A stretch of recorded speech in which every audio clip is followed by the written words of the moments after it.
Military Appreciation Night at the ballpark. The big flag's on display. Great to have everybody here, and we honor those who serve our country. The Phillies and the Nats, season series 2-2. The beautiful navy blue uniforms with the patriotic curly W the Nats are sporting tonight. Phillies are 10-10. The Nats finally had their home winning streak broken last night. And here's Gio to start a new streak, and he's been great so far. I am so impressed by his control numbers in this season. Control numbers, focus, tempo, everything, complete game that Gio Gonzalez is sporting out there.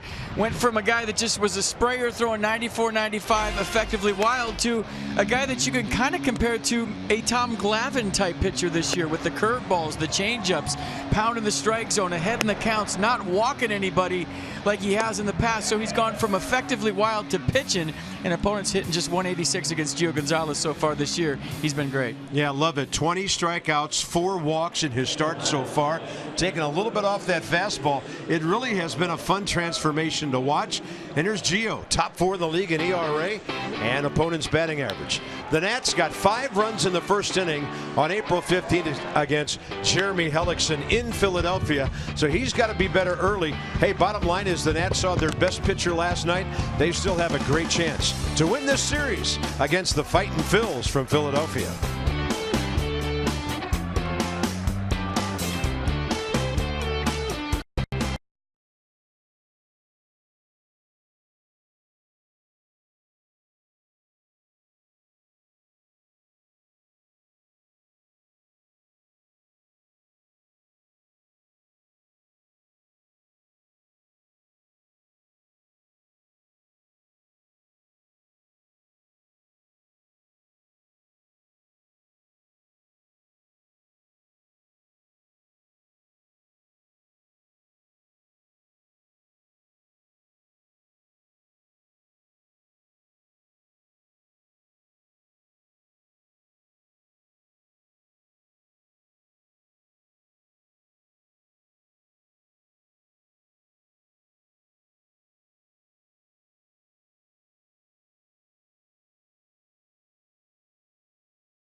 PNC Bank for the Achiever in You. By T-Mobile, get major league coverage. T-Mobile has doubled its 4G LTE in the last year. And by the DC Lottery Racing President's Scratcher. Play all 4 today. DC Lottery, lots of people win. Well, Bryce immortalized in so many ways in the team store here at the ballpark. Gio, 18th time in his career he will face Philadelphia. He's 8-5. with a very good 2.91 ERA that came down a couple of clicks the last time he faced them. So it's been a little rainy in the district today, but mostly cloudy and cool. 55 degrees at the yard right now. The lights are on. It's been kind of dark here in Southeast since the late hours of the afternoon. Let's check in on some game notes. Game 2 of the series coming up. Phillies and the Nats are tied at 2 apiece on the year. So Gio, second lowest among lefties since the 1st of September last year with that 2.04 ERA. Bryce just keeps blasting away against the Phils. They didn't pitch to him much last night. The one time they did, he burned him with an RBI single. And the Nats since 2011 has turned around this Philadelphia thing. But 9 games over 500, okay, they'd like it to be better. Phil's only hitting .232 as a team. You wouldn't know it with Herrera and what he's doing against the Nats. 19 walks on the year, second in the league, fourth in on-base percentage, 1 for 5 career against Gio. Carlos Ruiz back in there tonight. Darren Ruff playing first base because Ryan Howard's 0 for 11 against Gonzalez. FP? Yeah, last start he threw the fastball 65% of the time at 90 miles an hour. 2-seam, 4-seam fastball, curveball, and change. And last start was on the 22nd against Minnesota. Earned the 8-4 win. 6 innings, 3 runs, 2 earned, 8 strikeouts, 1 walk, 90 pitches. And the most impressive stat, I think, is the 186 average against plus the strikeout to walk ratio early in the season for Gio Gonzalez. So the defense for the Nats behind Gio tonight. Worth, Taylor, Harper, your outfield. Espinosa, Rendon left side. Murphy, Zimmerman right side. And Jose Lobaton behind the plate. Nationals are still 8-2 at home despite last night's loss. Mets have won 5 in a row. They have Matt Harvey going against the Reds tonight up in New York. But the Nationals still just a half game behind the Cubs for the best record in baseball. Cubbies are 15-5. Important these next 2 ball games, aren't they? Nats have swept Minnesota. They still have a chance for a 5-1 homestand before going to baseball havens like St. Louis, Kansas City, and Wrigley Field on a tough 10-game road trip. Will Little has the plate tonight. The crew chief over at first base is Ted Barrett. There he is. Sean Barber second. Angel Hernandez at third base. Only the Brewers at .230 and the Braves at .227 have a lower team batting average than the Phil's .232, but don't blame it on Odubel Herrera hitting .288 with that great on-base percentage of about 135 points higher.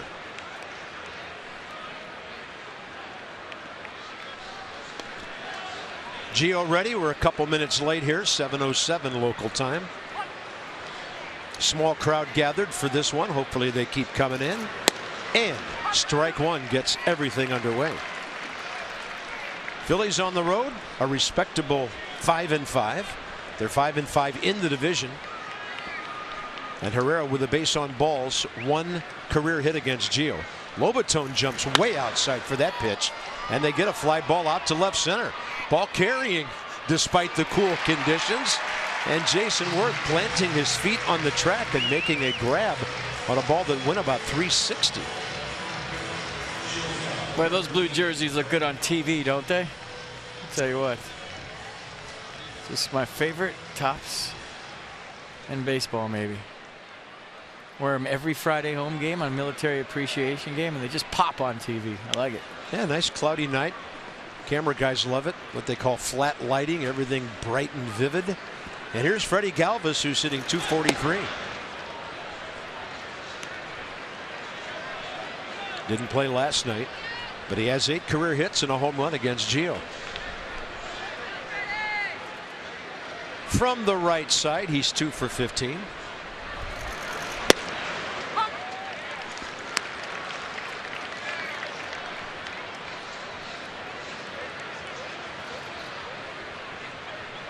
Rendon even with the bag at third. Changeup 81. 1 ball 1 strike. Actually 2-1 now. One final from the afternoon. They had a slugfest in San Francisco. Giants beat the Padres 13-8. Galvis waited for it, and Gio spears it. Just like that, 2 outs. Coming up in good fielding position.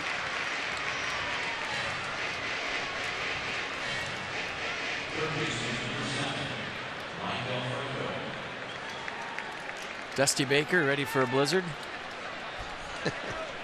We got a little breeze going up here that's coming straight in from right center. Cool night. We'll see how big the ballpark plays. The Phillies all bundled up. There's Maikel Franco, the third baseman, who had a crazy night last night, but he drove in the game-winning run in the 7th inning with a double.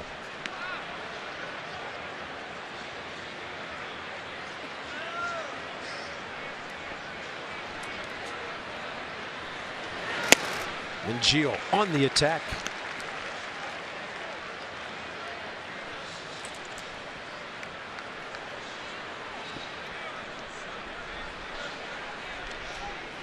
Franco 0 for 8 career against him. Ball hanging up, and Worth can't get there, so a bloop gets Franco that first base hit against Gio Gonzalez. Those first 8 at bats had resulted in 3 strikeouts, and that'll get Darren Ruff to the plate, and Ruff has been just that on Gio over the years. He plays every time Gio Gonzalez starts against the Phillies.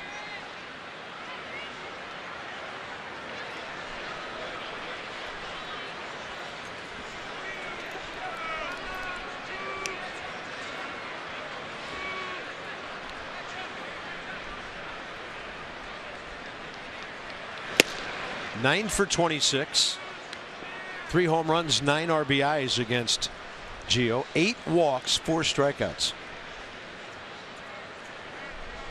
Yeah, cool. 346.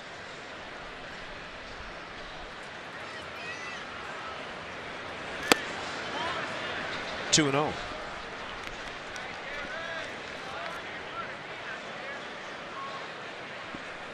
Gio Gonzalez, 215th career start.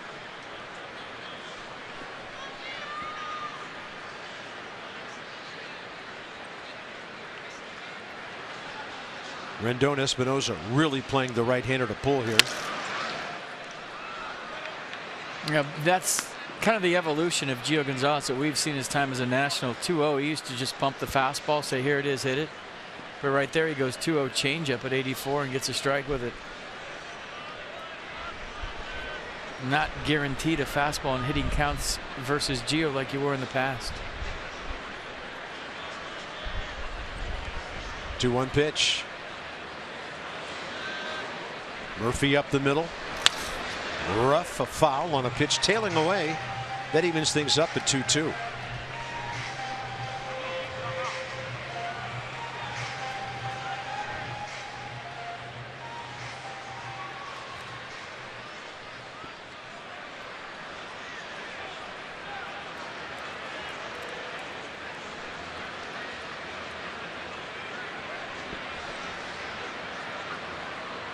Tough hitter for Gio here in the first inning.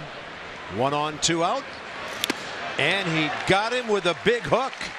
Jose Lobaton holding on as that pitch was really diving. So Gonzalez, a fly ball, a good defensive play, and this big curveball for the strikeout.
Nats go to work against Jeremy Hellickson. The Nationals lineup starting with Michael A. Taylor, who's starting to get on base, and then down there about 4 spots later, Daniel Murphy. He's doing it all, both against the Phillies and just about everybody else, really owning Philadelphia offensively. Harper, Zimmerman, Murphy, one of the greatest 3-4-5 combinations in all of baseball right now, middle of that lineup. And the Nationals really roughed up Jeremy Hellickson his last time out against them, April 15th. I scored 5 in the first, and that was the 21 exclamation point game, if you remember. Michael Taylor homered. Anthony Rendon lined out to third. Bryce Harper singled. Zimmerman singled. Murphy walked. Worth doubled. Ramos hit a bullet back to the pitcher. Espinosa singled. And Joe Ross doubled. And then Michael Taylor would ground out to short to end the first inning, the last time they faced the Phil's right-hander. Yeah, that was 45 pitches, 26 strikes to get 3 outs.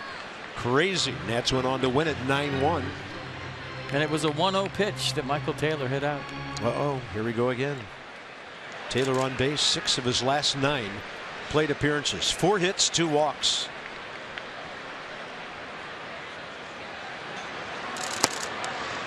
Takes that one on the outside edge, 1-1.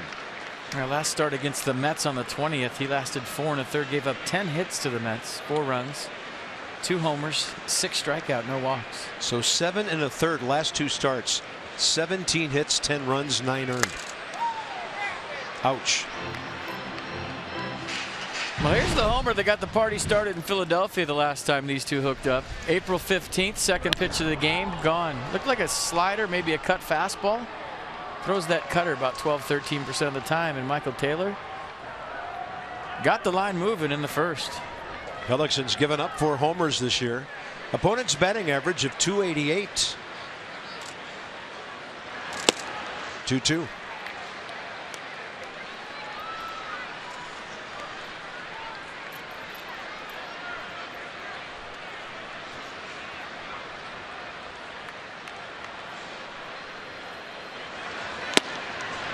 .80 on the what appeared to be a late moving slider, and first out of the game for Hellickson. There's your Phillies defense for tonight. Goodell, Herrera, Borges the outfield. Galvis, Franco left side. Hernandez, Ruff right side. And Carlos Ruiz behind the plate. Freddie Galvis back in there at shortstop tonight. I just like saying Blanco and Franco last night, so I think Pete McCann should put it back in there tomorrow. Yeah, our pitchers didn't like the sound of that a whole lot. Zach Cozart hit a first inning home run. A leadoff shot against Matt Harvey to put the Reds on top at Citi Field. Here's Anthony Rendon. Hits it hard left side, right to Freddie Galvis.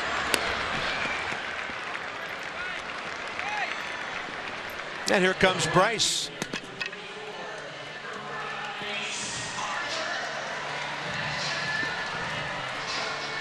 Interesting night last night. 3 walks, 2 intentional. He went 1 for 2. RBI single to left in the 5th inning, right before Ryan Zimmerman tied the ball game.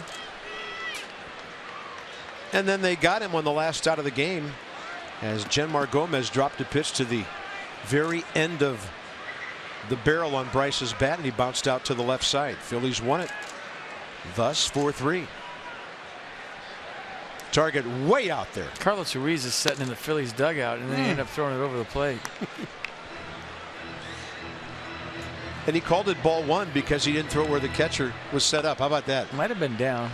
We see that happen occasionally. Don't throw another one there. He just about did. That went up a little more than the first one. Carlos Ruiz almost got the ricochet off the backstop. You see that? We get a lot of those here.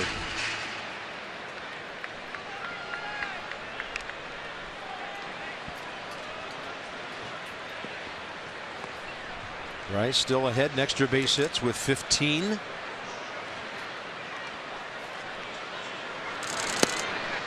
On the off speed, it's 2-1.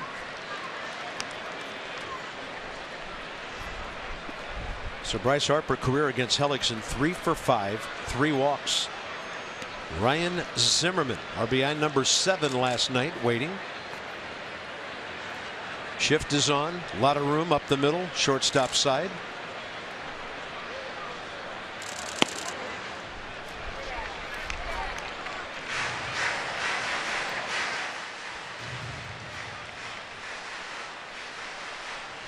We do too.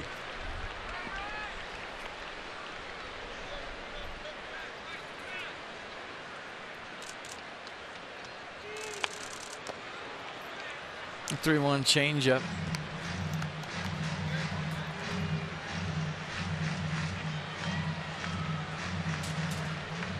Jeremy Hellickson, career record 50-49, his 140th start. Softball numbers on 3 and 2 this year. Slow pitch, that is. If you get to 3-2 in slow pitch, you stink. Your at bat should be over by then. Unless you've hit a couple of 350-foot foul balls. Swing the bat.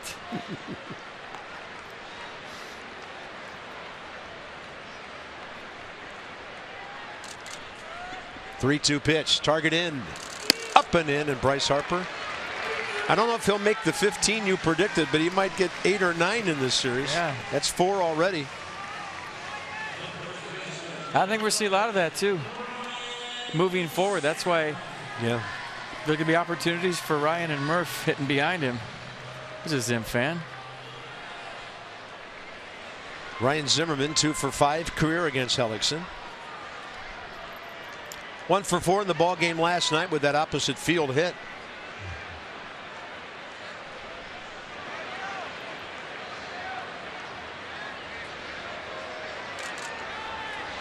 Harper, great jump. Not that close at second base. Bryce stays on the bag, and he's 4 for 4. Well, there's a few ways you can get people to pitch to you. One is for the guys behind you to heat up, and 2 is make them pay.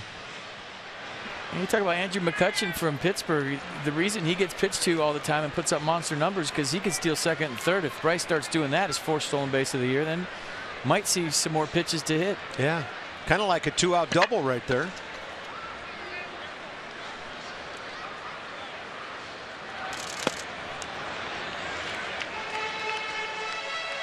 And it's no balls, 2 strikes. Ryan checks in at an even 250, 15 for 60 on the year. You see where Bob Henley is positioned, hoping to wave a runner home with 2 outs.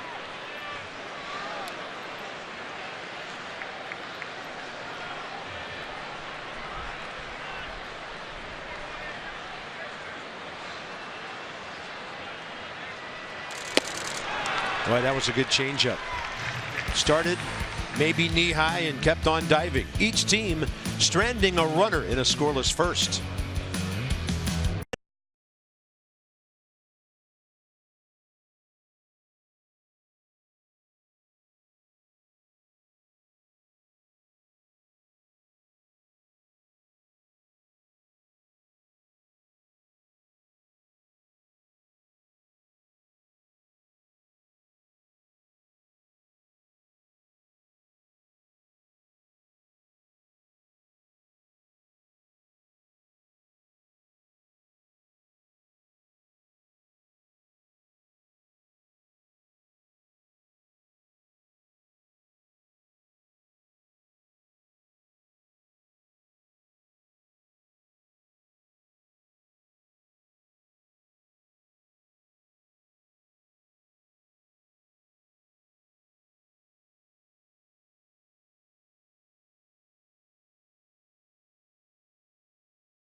Jose Lobaton, after Gio Gonzalez's last start, what he likes most about Gio so far this season. And Loby told me that he likes the way that Gio's filling up the strike zone, and I got some numbers to prove that that's the case and that it's leading to success for Gio.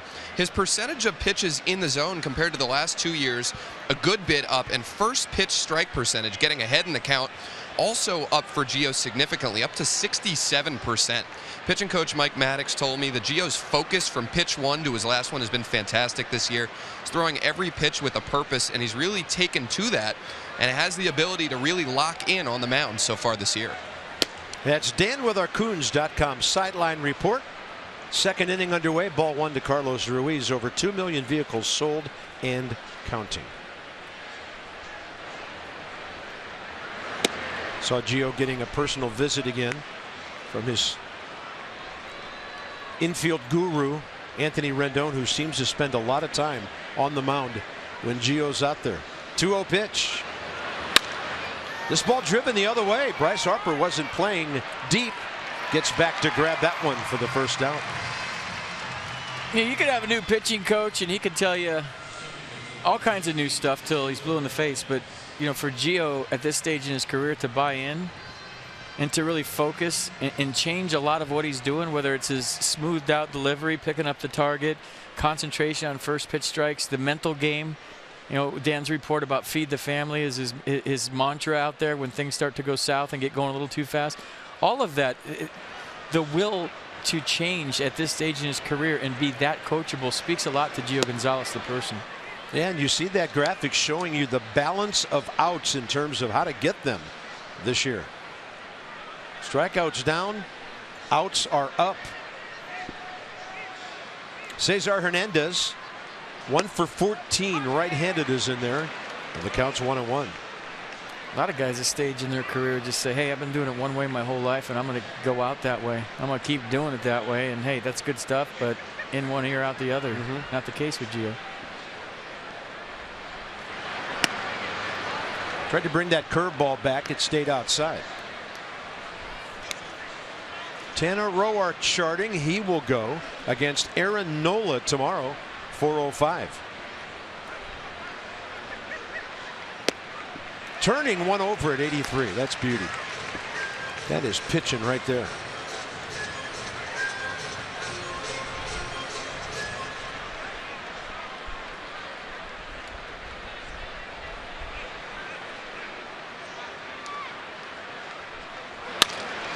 Gets the ground ball. Danny Espinosa waiting for it. Bangs it over to first. 2 down. Inside the numbers with Jeep. National starters. So second in ERA for the starters. The overall staff's number 1, 2.33. Opponents not hitting much or slugging much. Only 7 hits per 9 innings pitched, and keeping the ball in the ballpark.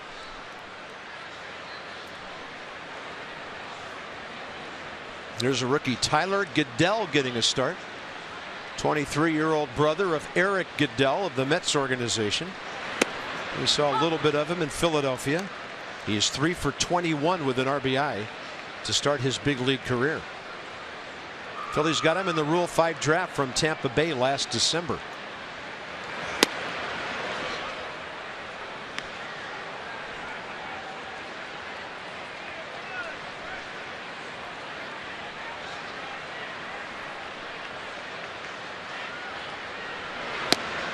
There's that curveball, and he just missed with it again. Tell you what, you want to make a game go by quick and learn a little something, so stand next to Dusty Baker. Can we? I wish. I mean, I used to every night. Well, I let everybody else play. 3-1. Well, I mean, he's always got something so profound to say. Sometimes it's out there, but most of the time it's just like you're just soaking it in, all the baseball knowledge, and it's all positive, good stuff. He's always upbeat. Well hit. Picked. Murphy. Backhand side. And able to make that throw. Daniel Murphy. And it's a 1-2-3 for Gio in the top of the second inning. Watch this pick. And the spin move. And the finish.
Washington for an interleague matchup, in case you didn't know, featuring two-time AL MVP Miguel Cabrera.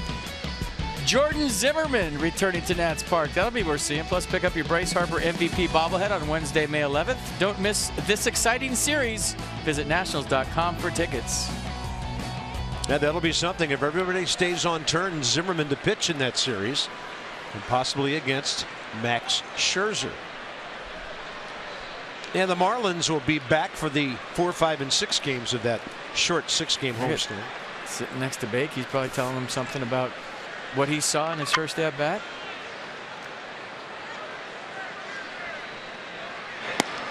Daniel Murphy, 10 multi-hit games. See, he's jumping. That's what he's telling him right now, to slow that leg kick down a little bit.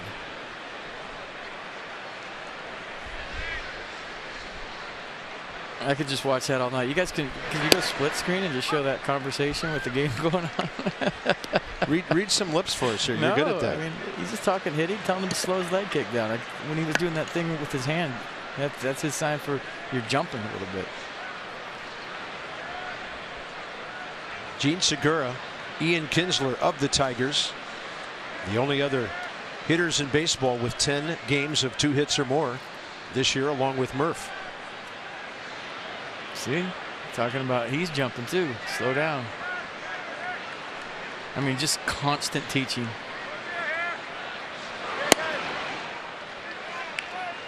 He makes you want to play again. He really does.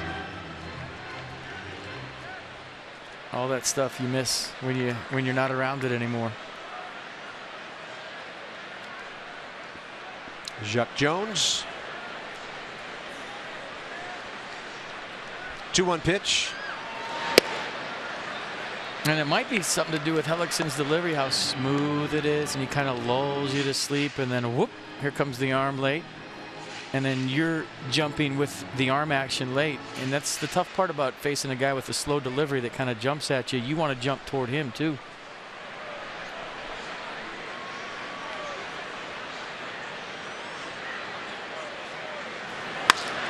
Murphy hitting it the other way. That ball, a chance, and it's fair. Bounces into the seats for a ground rule double. Murphy stood and watched it for a while. I think he thought it was going to tail way out of play, and it kind of dropped straight down and stayed fair. And he turned around, look at the scoreboard, watching his swing, and you're right. He stood there for just a click. But you see the sinker from Hellickson? He's saying, that might fall. Wait, I'm on fire right now. I'm locked in. I'm hitting 394. That's going to fall. So there goes the no-hitter. Daniel hits Murphy, does it once again with a double to lead off the second. He has 7th double of the year. Continues his amazing hitting at home. We update it now from 469 to 485 with that base hit.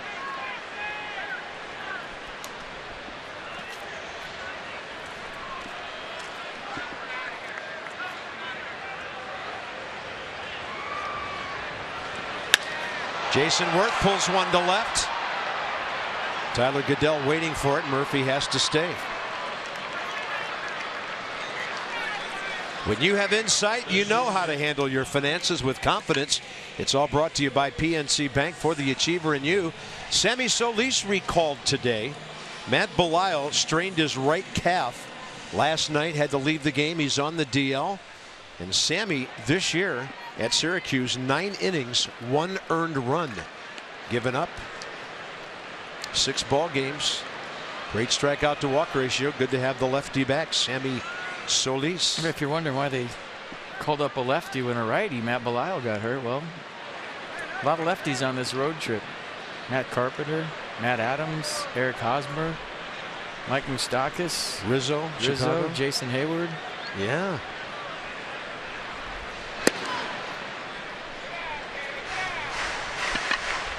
Brian Howard here tonight, so makes sense.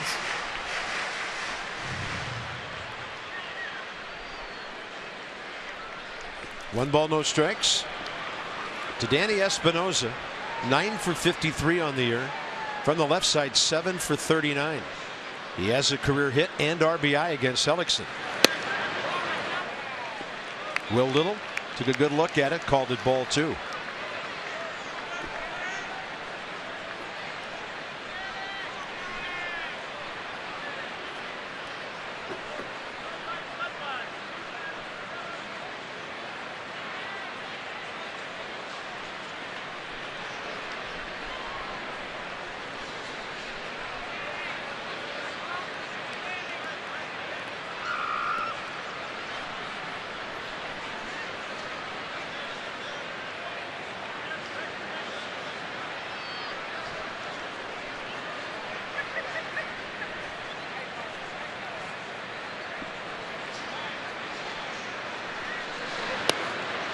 And that's a breaking ball that comes in from the outside, 2-1.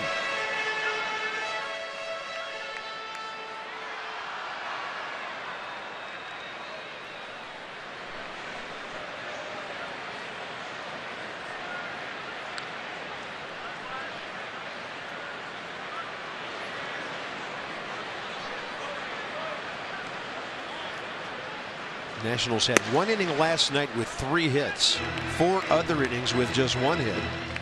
They got their share of walks, 5 on the night, but just couldn't cash in some of those runners. Phillies bullpen was solid. They pitched around Bryce all night. Ryan made him pay for it once. And a 3-1 to Espinoza.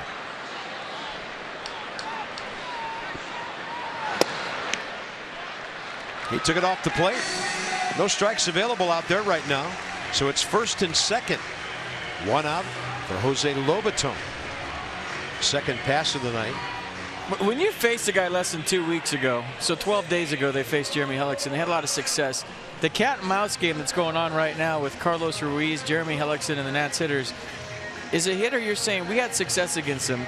So what's he going to do different today than he did 12 days ago? And that's what all the research and everybody locking in the dugout and Dusty talking to hitters and making the adjustments from 12 days ago, because he darn sure isn't going to do the same thing he did do last time, because he got hit pretty hard. So he's going to make adjustments. That as a hitter you have to make adjustments, and his stuff could be playing different than it was 12 days ago. It could be more crisp tonight. It could be coming out of his hand different, so you're not facing the exact same pitcher even though it was 12 days ago.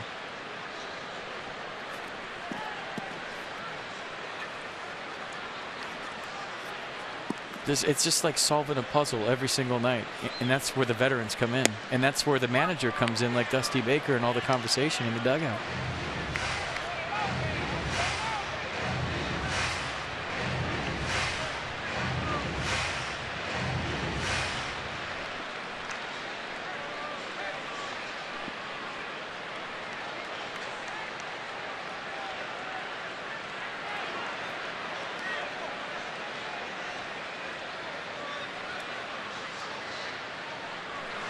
Jose Lobaton got something inner half and he was pumping. Pitcher on deck, 1 out, bottom of the 2nd. Hellickson from Des Moines, Iowa, originally drafted by the Rays.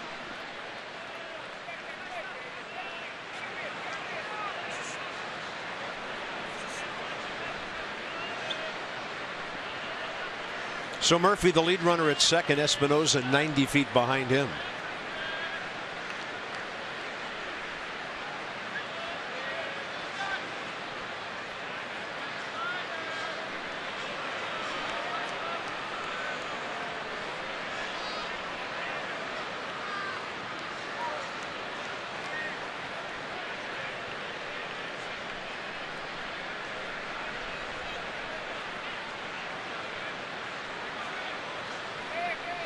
Lobaton real tired of waiting.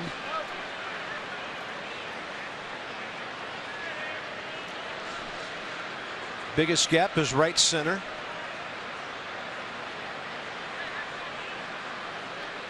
A lot of room left side of the infield.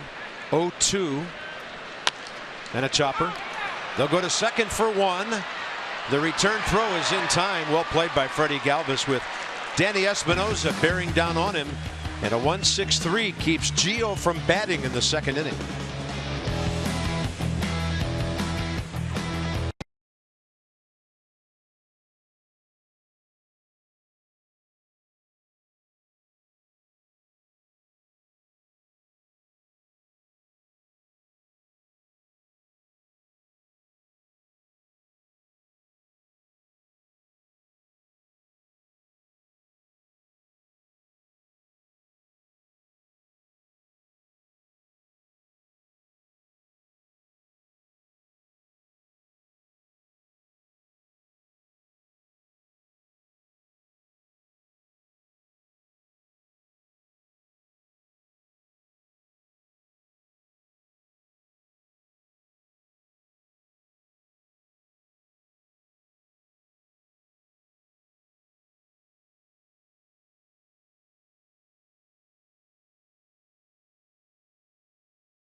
one. Look forward to Miller time later in tonight's game, brought to you by Miller Lite. Wow, a lot of selection of Military Appreciation Day Nats gear. I just see a picture of Bryce. That's all I see. Oh, I get it. Everything else is camo. With a 2016 Flex plan, the choice is yours.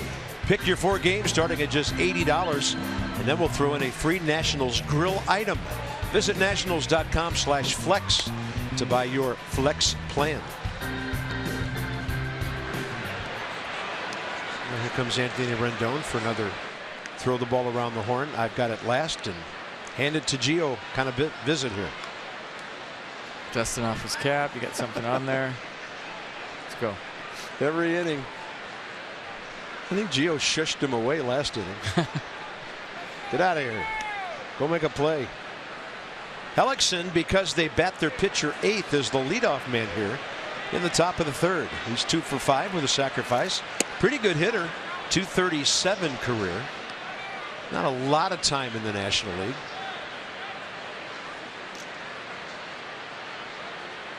But in his career, he's 12 for 52. Out to short. Danny Espinosa laid back for an instant, knowing he'd get a good hop and a long time to throw. Inside the Numbers, brought to you by Jeep. So let's look at the lowest career ERAs against the Phillies among active pitchers, and 2 of the top 4 are Nationals. Nationals going to war against the Phillies with different pitchers than they did in those early years when the Phillies were so good, and that stat page right there would have been downright scary to look at, probably at the other end of the spectrum. Strasburg slated for Friday in St. Louis, right? If Joe Ross was on his regular turn, he'd be Saturday, then Max on Sunday. I mean, the key to that was the Nats taking back their ballpark. Once they did that, the rest was history.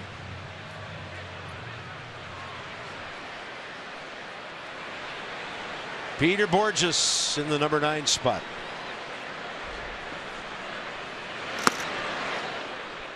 He was 0 for 4 with 3 strikeouts last night.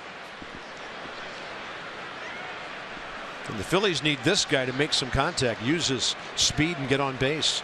Herrera behind him. Pete Maccannon's theory good about what he'd like to do with the pitcher batting 8th, but the number 9 guy's got to get on base.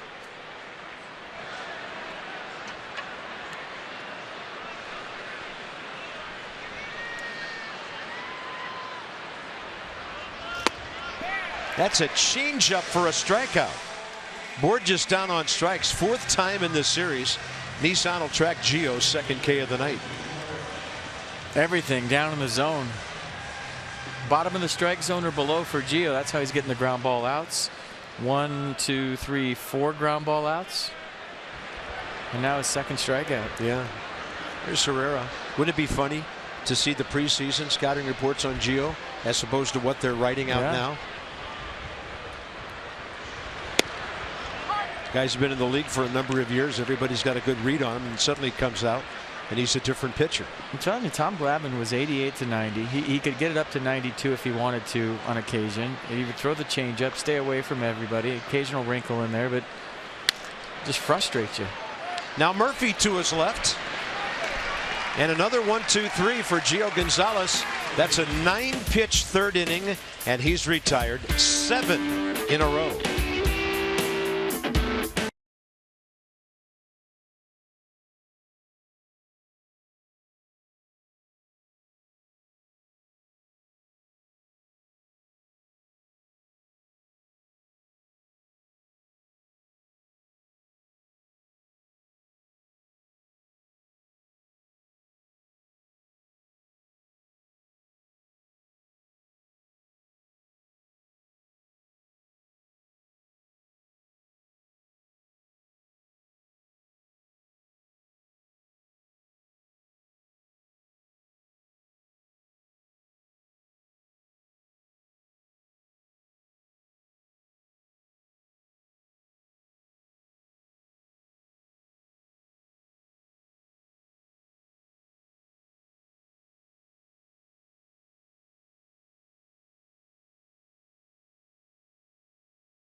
Right there in section 102. Nice look at the yard. No scores. We go to the bottom of the third inning. For every Nationals walk, Care First Blue Cross Blue Shield contributes $50 to support Girls on the Run DC. The Nats have drawn 70 walks for $3,500. Care First Blue Cross Blue Shield encourages each of us to take that first step towards a healthier and more active lifestyle.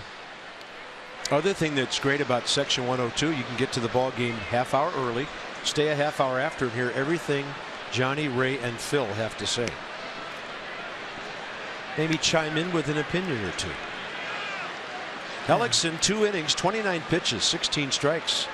A double to Murphy, walks to Harper and Espinoza, but a double play ball saved him pitches at the end of last inning. So Gio steps in, 1 for 4 on the year.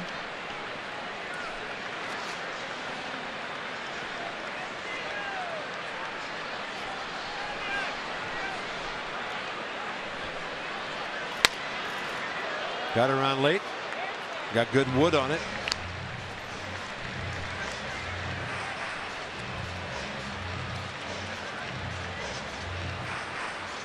Hellickson 8.78 career ERA in 3 starts against the Nats. I'm excited to see the second time through and all those conversations with Dusty we showed you and see the adjustments they make. Yeah, they usually make good adjustments on their own. And a big curveball strikes out Gio. So for Hellickson, that's his 3rd. First time through the order. The Nationals go 1 for 7 with 2 walks.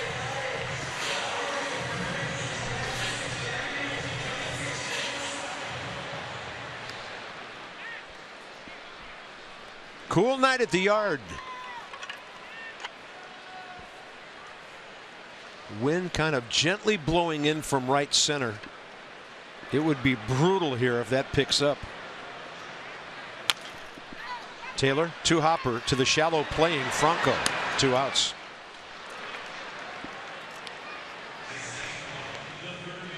Up to Anthony Rendon now whether it gets to Bryce Harper in the 3rd.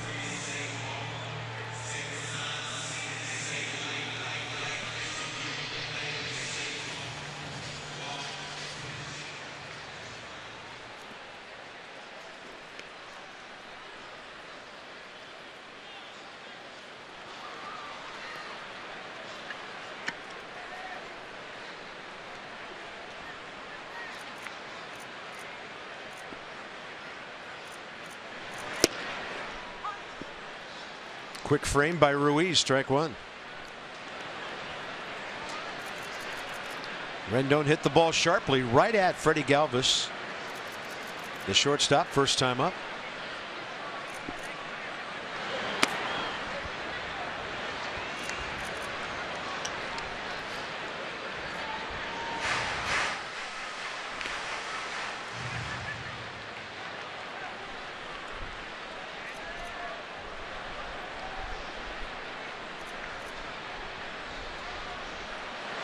On a pitch up, this one hooked over to Franco. Both pitchers on a cool night controlling these hitters, and that was a 7-pitch inning for Jeremy Hellickson. No score.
Inning of Nationals baseball is brought to you by the RAV4 Hybrid. All-wheel drive, unexpected performance.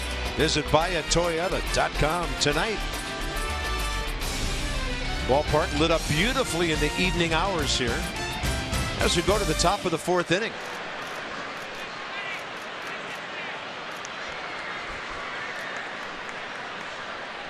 We're going to have to Mike Rendon one of these nights to find out.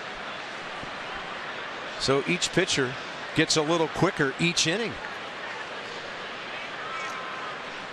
I think you should mic every single player and then have a 5-second delay. You wouldn't believe some of the conversations that happen on first base or when you get to second. Nothing to do with baseball. Even when you get in the batter's box to hit, when you talk to a catcher and umpire. Freddie Galvis, a one-hopper, hit well, right back at Gio, and he speared it first time. That was important because Franco followed with a hit. The Phillies' only base hit, and the Nationals only hit the Murphy double. I mean, I'm sure it's changed over the years, the conversations. So nowadays, things like, you know, why didn't you like my Facebook post the other day? How come you blocked me on Twitter? You struck me out 3 times, that's why. Swing and a miss, and there's a strikeout. Did you see my Instagram post yesterday? Kidding, of course. Mercedes-Benz will track this one. I tell you, Gio is living fine, FP, with that 90 to 91 fastball. Well, it's because he's locating the changeup. It's looking the same out of his hand, and he's sinking the fastball too. The TV's not showing how much that sinker's moving. It's really moving late, underneath barrels, and he's pitching to weak contact. There's Franco. Shouldn't say that with Franco hitting, but you know, only one hard hit ball tonight, and that was Freddie Galvis, his first time up.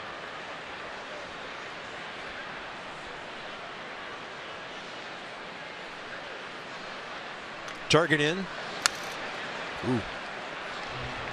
The ball tailing back out over the plate a bit, and Franco was pumping. PNC brings us more numbers. The Phillies really struggle against left-handed pitching. Andres Blanco, a switch hitter on the bench tonight. He hasn't had that many right-handed at-bats this year. Big hook. I mean, huge.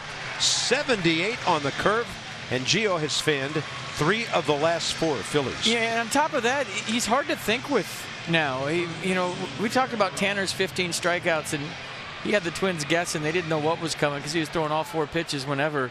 But Gio Gonzalez has turned into that. I mean, like I said earlier, you used to be able to get a 2-0 fastball or a 2-1 fastball. Now you're getting curveballs, changeups, whenever. So he's keeping opponents off balance on top of pounding the strike zone. Struck out Darren Ruff on a hook in the dirt to end the first inning.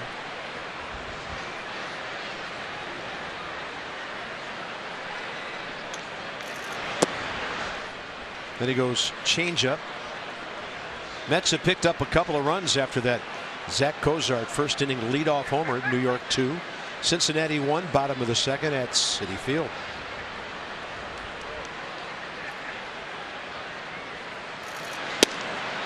He buzzes the inside edge with a fastball. That was a Jose Lobaton half a strike right there. That was half Gio and half Jose. Nice frame.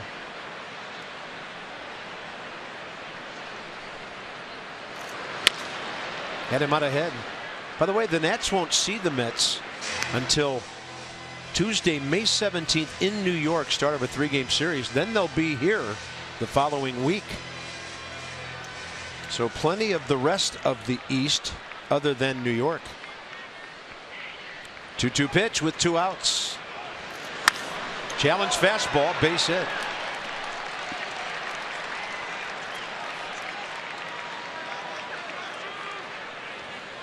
Darren Ruff now against Gio, 10 for 28 career. When is this? Oh, Sunday, May 15th. I hadn't heard. Yoga in the outfield. It returns for 2016. It's not a stretch to say this will be the biggest and best yoga in the outfield ever. To purchase your special tickets, visit nationals.com/yoga. They've been holding that pose for a month now. I tell you, we were all over that one in spring training. Oh yeah, over a month. Those two ladies are in some kind of shape. Carlos Ruiz. Fly ball to right that backed up Bryce Harper first time up.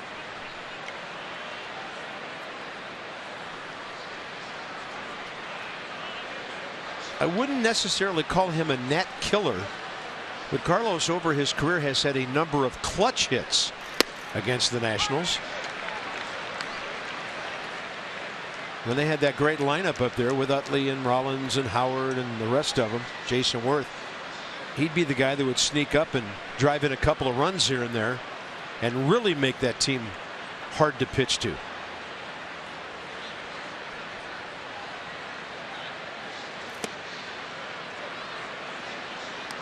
One ball, one strike. Carlos Ruiz has been in the big leagues since '06. Made his first opening day roster that year at the age of 27. 11th year with the Phillies. 2-1. I'll tell you what, they just flashed up his career numbers. I would have guessed more than 67 career home runs. Yeah. There you go.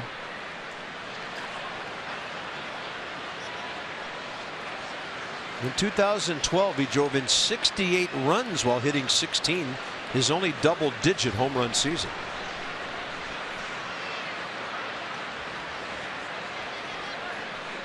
And the year after that, he was suspended for testing positive for an amphetamine. Phillies pitchers have always enjoyed throwing to him. He's been about a 25+% caught stealing guy throughout his career behind the dish. And now Gio falls behind 3-1. Zimmerman playing behind the runner. And Ruiz will hack it foul. Top of the 4th inning, 2 outs. We reach the 8 o'clock hour here on a cool night at Nationals Park. 55 degrees at first pitch. Nats at home 8-2. Phillies on the road 5-5. Nationals are 11-5 in the division. The other 3 wins coming against the Twins last week. Runner goes on a 3-2. Ball 4 way outside. Just the 4th walk of the year for Gio.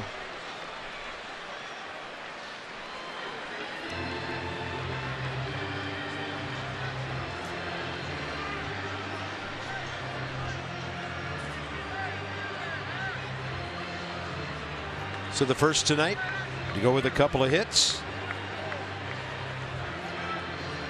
Mike Maddox must have sensed something there. And contact man, switch hitting Cesar Hernandez is next. 5th walk of the year for Gio. That's my Miami math coming out. Not bad. It's okay, keeping the walks to a minimum. I like it. Hey, if I can get within, I count it if I'm within 1 or 2. It's like horseshoes. Close counts.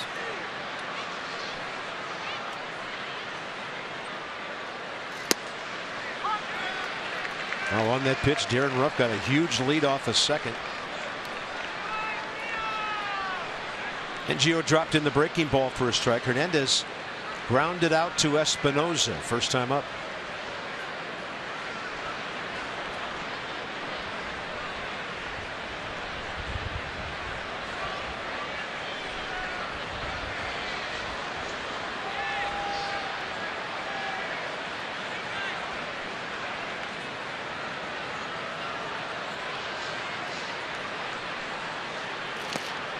That breaking ball unable to be held close by Jose Lobaton. Ruff to third, Ruiz to second. On the wild pitch.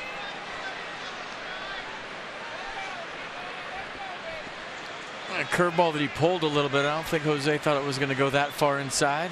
Did the best he could.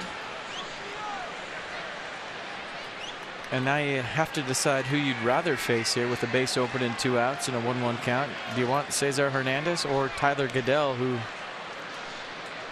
is hitting 143 coming in?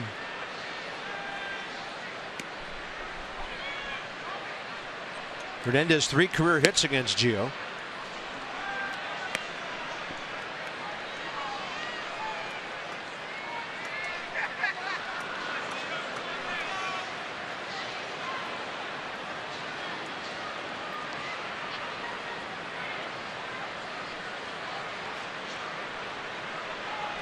So the Phillies, after Gio retired, 9 in a row. Some traffic on the bases here.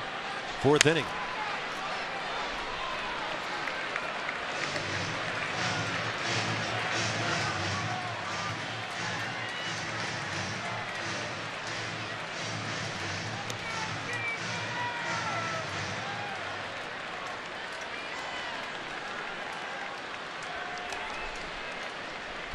Big out to get here early in the ball game, especially with the hitters the Nats have coming up.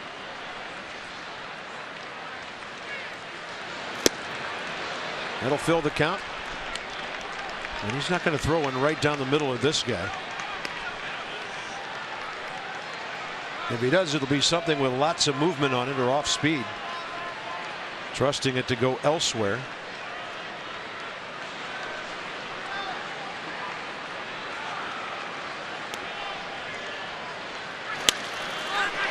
In the air, right side. Lights have taken effect. Bryce sees it, and he will run right into the dugout to lead off the bottom of the 4th inning. Zimmerman and Murphy to follow. No score.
Set to lead off. Harper's probably going to continue to get pitched around this season, coming off his MVP campaign last year. But Dusty Baker did note something earlier today. He said a lot of pitchers, especially maybe young ones, they don't like running from premier hitters. They're not used to backing down, and they kind of like the challenge of facing the best.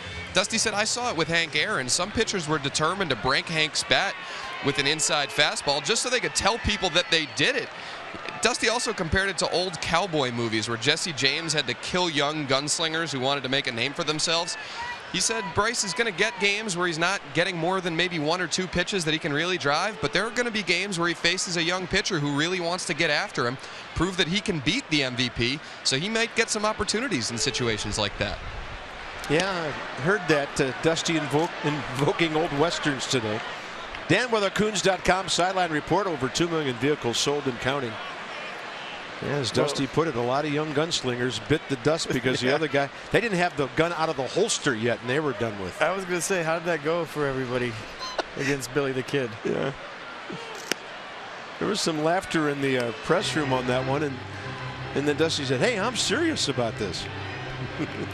We said it last night with Vince Velasquez. You want to prove yourself as a young pitcher against the best ones. You want to see how your stuff plays. 1-1 to Harper. Shift on, leading off bottom of the fourth. And Bryce will take one right in there. 1-2.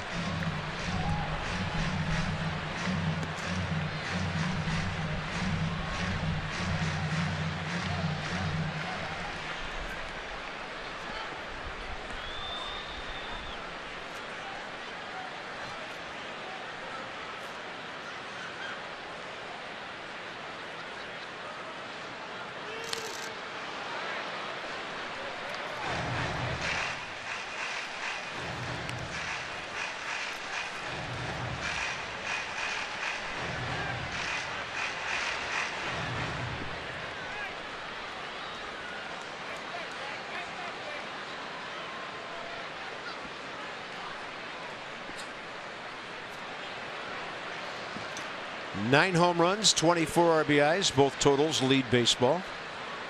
Anthony Rizzo 2 RBIs behind. Rizzo one of a bunch of guys, 1 home run behind. And a 1-2 target away. Harper out there and can't get to it. Strikeout number 4. Jeremy Hellickson leaning to the left is the president's race tonight. They took off right in front of the left field seats, which they seldom do, and here they come down the stretch. Took the foil off their heads too. And George, thank goodness for that, holding off Thomas. So number 1 was number 1 tonight. There's Ryan Zimmerman. And that big looping curveball right in there.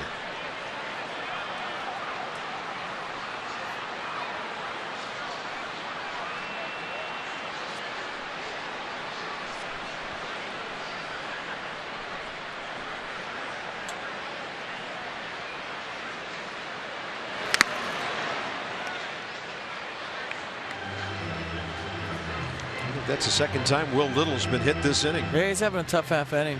I think Bryce got him on the foot. Yeah. And then Ryan just winged him. Raindrops. Yeah, interesting. Not really visible to the naked eye, but the cameras don't miss him. 0-2 with 1 out. Nats have 1 hit tonight. And that's a changeup that just dives under Ryan Zimmerman's bat. And that 1 hit was this guy 2 innings ago, Murphy. Check this one out on Nissan. Yeah, pretty good changeup right here. Look just like his fastball, same movement. Hellickson, 5 strikeouts of the 11 outs he's recorded.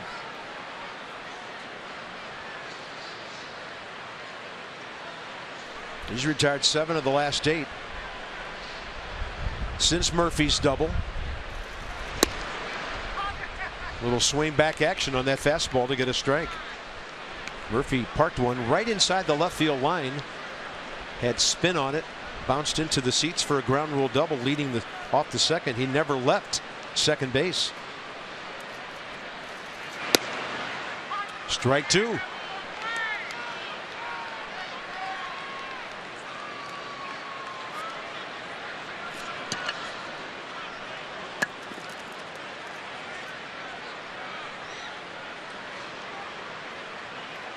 I think Daniel thought the ball was off the plate inside or low.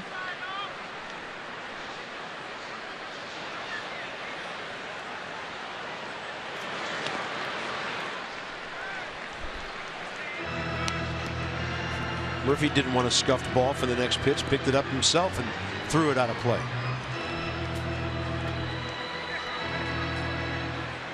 League leading batting average at .403. They hit the ball left first time up. They pound him in this time. Yeah, pitch 2's the one he didn't like. Pitch track liked it.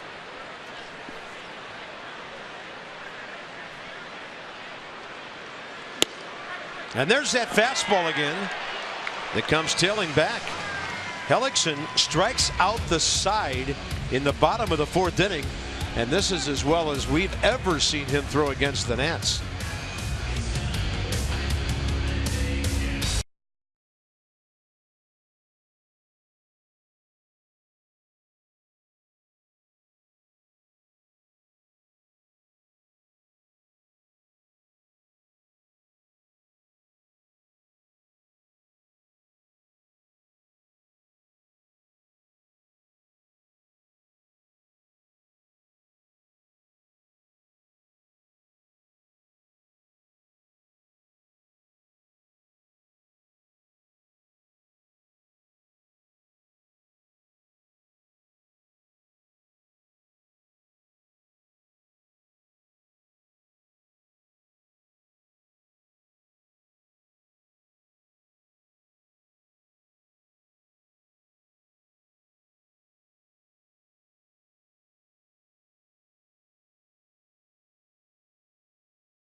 Game summary brought to you by Mercedes-Benz of Arlington. Visit them at www.mercedes.com.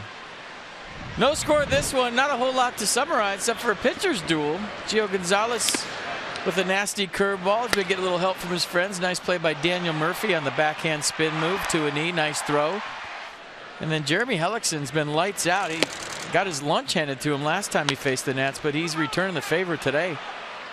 Got the good two-seam fast. Nice turn right there by Freddie Galvis on a feed that took him the other way. So 3 hits in the ball game. That's it. Both pitchers dealing.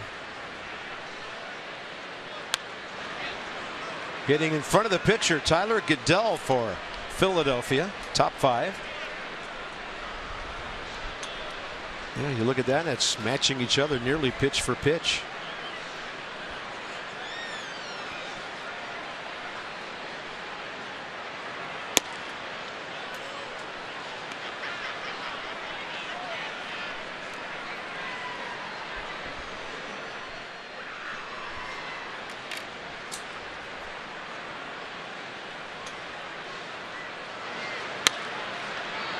And this high fly ball will be near the barrier.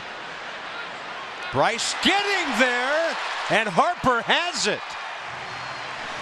I mean, he closed some serious ground on that one. And that's a first out here in the 5th inning on a spectacular play by Bryce Harper. You got a pitcher with a good tempo going. He's been throwing strikes, defenders on their toes. Bryce Harper, known his home ballpark, goes into a slide right before he gets to the wall. And look how far Bryce Harper had to go for this. I can't wait to see this one on StatCast. Wow. Probably running about 20 miles an hour. The sliding catch, good route efficiency. Dusty Baker approves. Nice play. Yeah, Murphy and Zimmerman both put their heads down and started running as hard as they could. And seemingly out of nowhere came Bryce. So here's Hellickson with 1 out.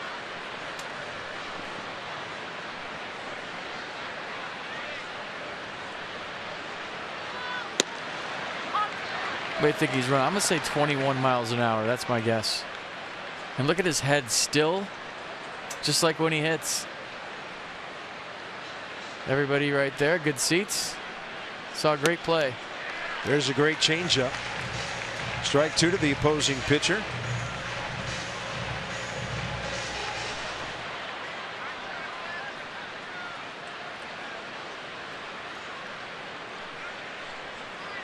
Tell you what, if he gets a hit to right, he better hustle to first, because Bryce Harper's playing where Danny Espinosa used to play in the shift. You know he's thinking it. Yeah, he's thinking it. You just got to alert your first baseman. Hey, I'm right here. Go to the base on a base hit. I want to throw it. 2-2 with 1 out. Curveball up in the zone. See ya. Strikeout number 5. Washington area Toyota dealers helping children and their families. 5 strikeouts tonight. $37 times 5 to the Children's Inn at the National Institutes of Health. We call it Toyota. K's for kids. Peter Borges, a strikeout victim, first time.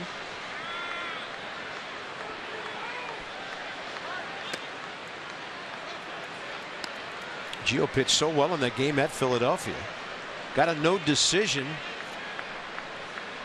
when he went 7, a run on 4 hits. Nats tied it late, lost it in the bottom of the 10th. Pitching well enough to be 2-0 or 3-0 at this point of the season. Hot shot Espinosa. Gio Gonzalez, a quick inning at the bottom of the order. A 10-pitch top of the 5th. Bryce, a very nice play.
No score. It's time for Masson's Trivia Scramble. Which Nats outfielder was originally drafted as a catcher in the first round of the 1997 draft? Text the answer. Unscramble that if you can. 29292 for it's not this guy right there. Let's see. 29292. Through. Brought to you by PNC Nationals debit card. Log on to pnc.com/Nationals card to learn about amazing Nats benefits. Thwur. Rhymes with mirth. Boy, these are rough. I think we should take it easy on the fans at home. Yeah. This is like double jeopardy. This is New York Times crossword stuff. Yeah. Right? Final jeopardy, maybe. Where the scores can really change. Bottom of the 5th. Worth, Espinosa, Lobaton.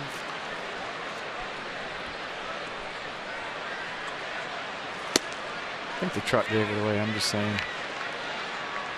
Whatever. I mean, give us a shot of something.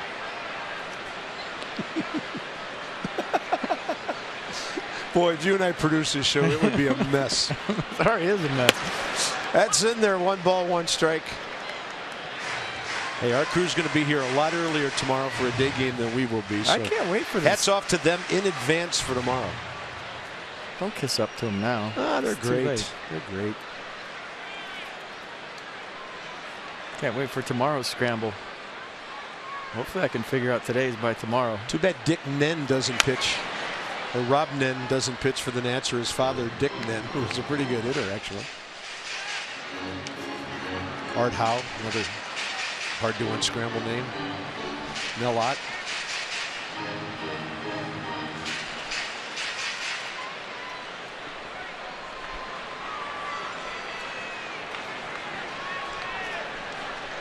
How about Salt Telemakia? He's still around.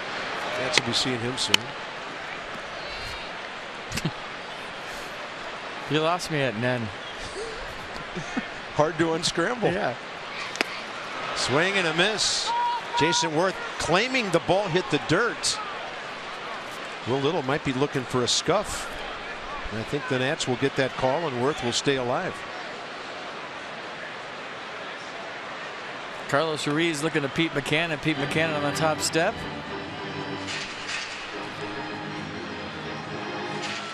I do believe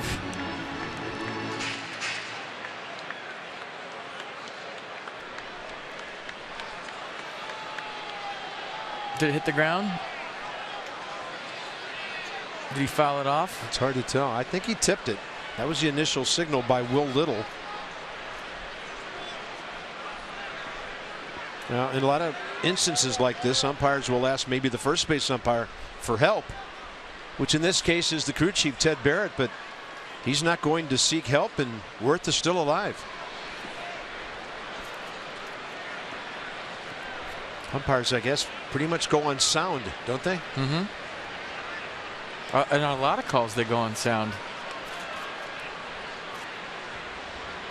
Definitely not sight. So it's 1-2.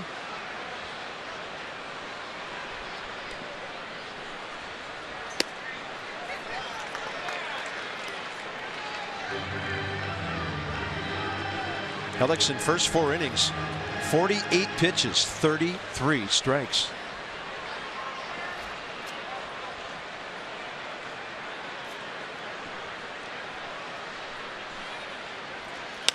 Big curveball, and Worth lashes it down the left field corner way and fouled by about 15 feet.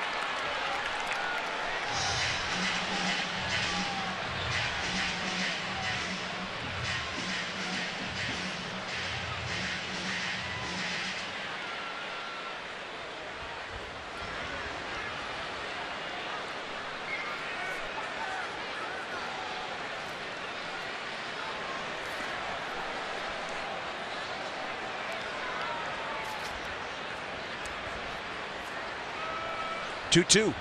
Again, target in. Good battle going on. Good at bat working.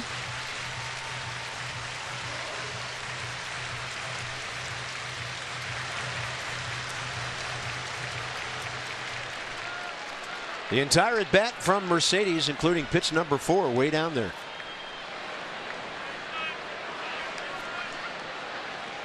And a 2-2. Jason Worth getting to everything at the moment. What's kind of bat you think about when you see Jason Worth hit? You know, the 8, 9, 10 pitch AB, fouling nasty pitches off.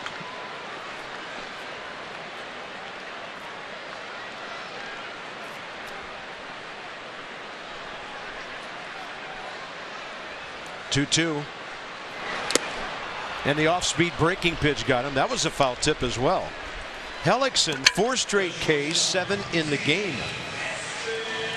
May 28th, celebrate DC's international community with Taste of the World. With a special ticket, enjoy a pregame culinary experience and take home a set of National Salt and Pepper Shakers. Visit nationals.com/special ticket events to buy today. That is cheese fries on a cold night. Eat them fast. What country is that from? Wisconsin. Texas chili. Oof, that's a gut bomb. I'm saying eat them fast. Serious gut bomb. I mean, I'm done if I eat that. Here's Espinosa.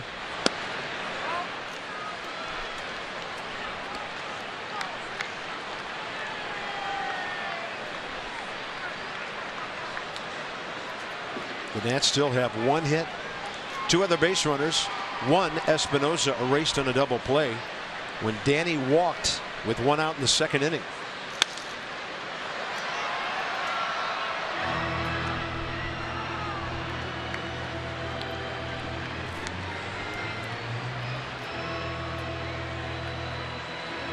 They're killing us with these ads and the visuals here. Yep. I'm getting fatter just watching this inning.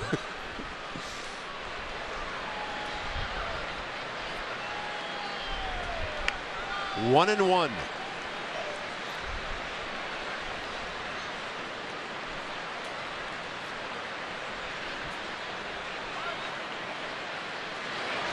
Espinosa taking the ball with him down the first base line. He is safe. Ted Barrett looked at the bag, and then his eyes went down the line with Danny Espinosa before he gave a rather tardy safe call. And Espinosa, would that be his first bunt hit this year? Well, he had a bunt last night for an RBI with a runner on third base, and it's something he did a lot of last April. And the foot's not on the bag. They're not going to review that. He's safe all the way. Doesn't matter where the ball is. Darren Ruff's foot's off the bag. Pretty good play by Jeremy Hellickson to make it that close with a little scoop throw. But a nice bunt by Danny Espinosa.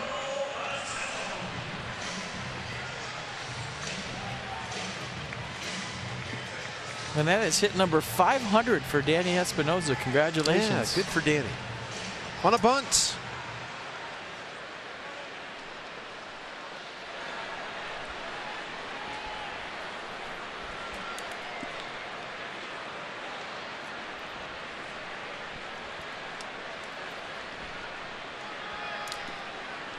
Jose Lobaton. And in this series, that's the first base hit by a Nationals 6, 7, or 8 hitter.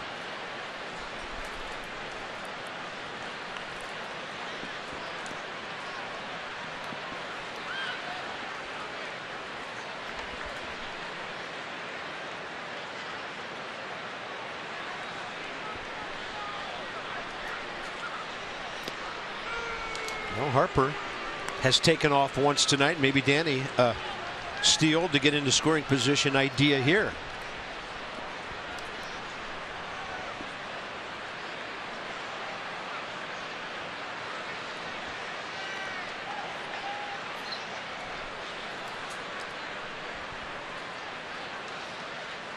He's got a lean going, not a big lead.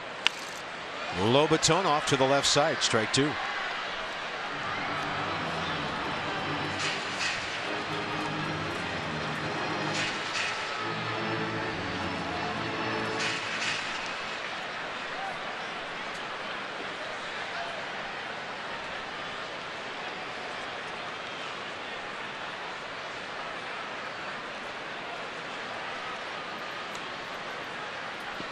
0-2-0 Phils, they've stranded 3. 0-2-0 Nats, they've stranded 2.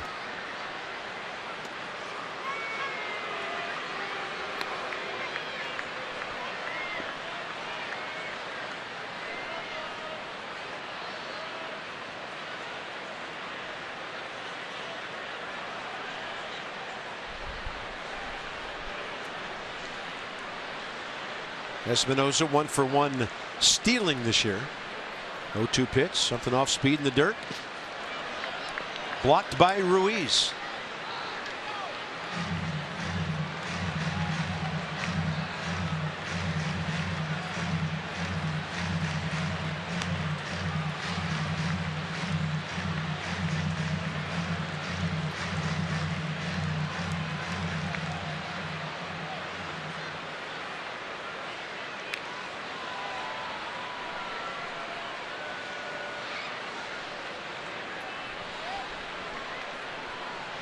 Well, finally the Nats have Hellickson off the stretch. That hadn't happened since the 2nd inning.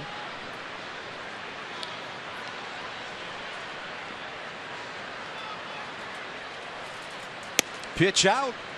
Now the count's even.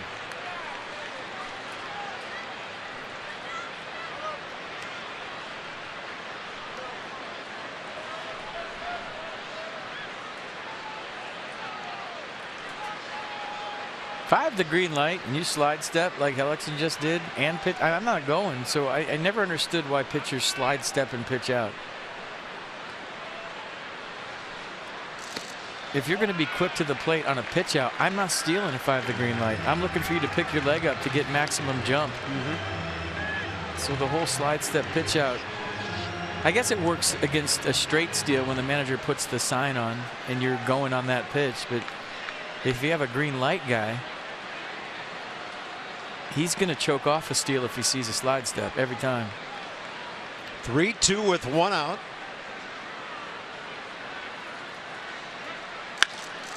And Lobaton hits it to left. It backs up Goodell. 2 outs. Next 5 coming. 1 to finish the homestand tomorrow when Tanner Roark, coming off a brilliant strikeout performance, 2-2, takes on Aaron Nola. Then it's on to St. Louis, day game Saturday and Sunday. And then to the home of the world champion Royals, Kauffman Stadium, Monday night. Night games Monday, Tuesday, day game there Wednesday. And then 4 in Chicago. Heard Tanner on the radio today having some fun with the guys from 106.7, and he was saying, hey, when you're in a zone like you are and like he was the other night, you're just out there throwing and everything's going your way. Don't want to outthink it. Boy, didn't he.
Well, some action in this scoreless game so far. Top of the 6th inning coming up.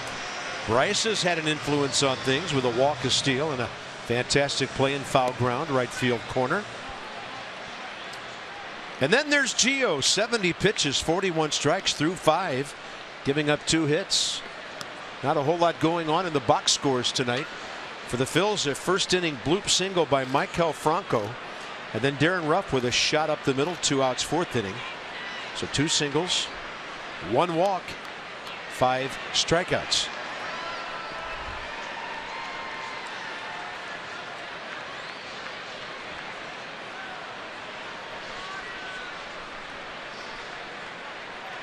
When Herrera gets on base, the Phillies can be very troublesome.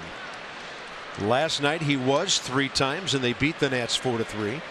Trying to get on for the first time tonight. I'll tell you what, a 1 on the scoreboard tonight is going to look like a 5, and whoever gets that is going to be way ahead.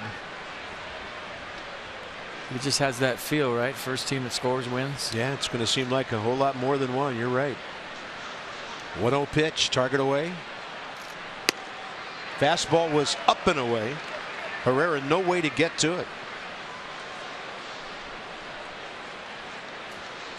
Mets have added a run. They lead the Reds 3-1 at home, bottom of the 4th.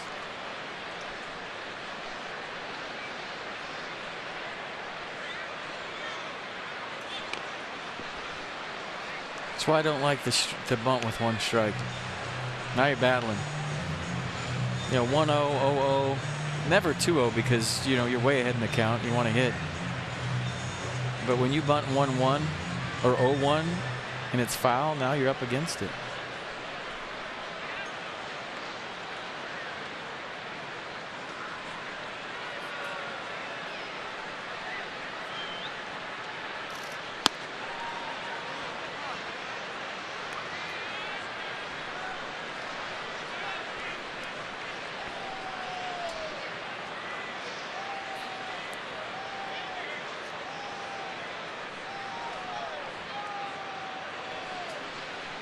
Two pitch. Big curveball. Base hit.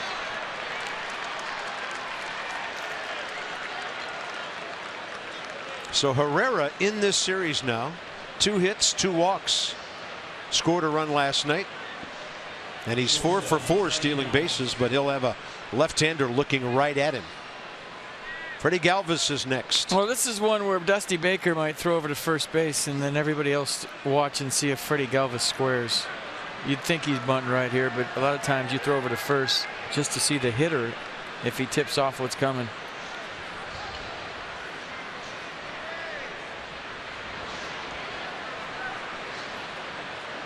Watch his hands, the hitter's hands. See, he didn't show.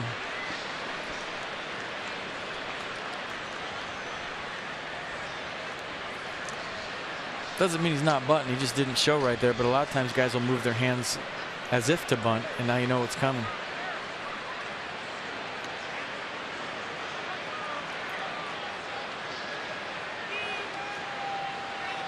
Did you, as a guy who moved the ball around the field, ever move your hands to make them think you were bunting when you weren't? To buy yourself a fastball right down the middle, absolutely.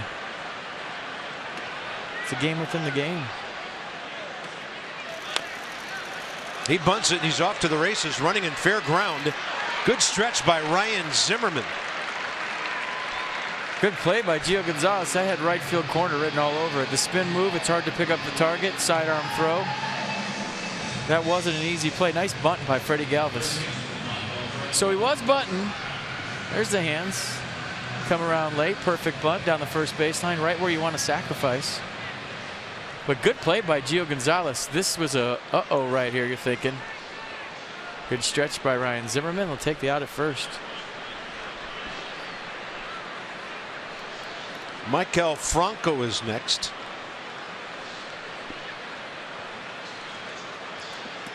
Last night, not a great evening for either team with runners in scoring position until Harper and Zimmerman delivered for the Nats.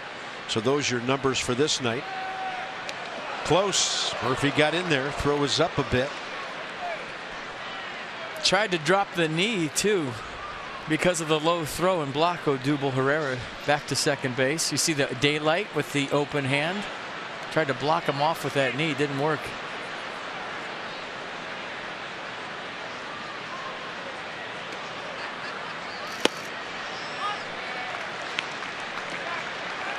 Gio ahead with a changeup. See him put his knee down right there, but Herrera gets the hand in. I love the daylight play. You just don't see that anymore. Very rarely. Such a good play. You got to make eye contact with the pitcher. Maybe give him a little whistle like look out for it right here, and then you throw the hand up. And he goes off of view as a middle infielder.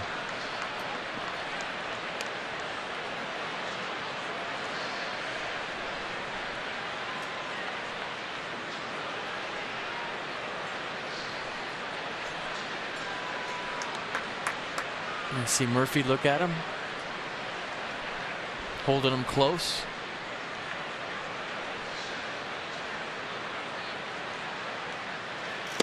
Right-handed batter, so Murph playing up the middle. I mean, for those of you who don't know, sometimes a pick is put on by the catcher, and it's kind of a timing play. The pitcher will look at the catcher, he'll drop his glove, and he'll spin and throw. The daylight play is on the middle infielder. So if it's a shortstop, he throws his glove in the air, it goes behind the runner. If it's a second baseman, he throws his hand in the air. And that's the sign for you to spin and throw to me. See Murphy creeping in there, keeping him close. 1-1 the count. In the dirt, play at third. Good throw gets him, but it's not a good throw by Lobaton.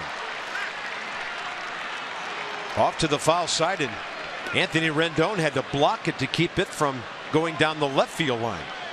Well, good read by Odubel Herrera. This ball didn't go far from Jose Lobaton, and he had to scramble, rush the throw. Good pick, or at least good block by Anthony Rendon. And with Herrera's speed and the read he got, I don't know if a good throw gets him. Good read by Herrera. And now Gio Gonzalez with the infield in would love a strikeout right here. Don't necessarily have to throw Franco a strike. He can be swinging.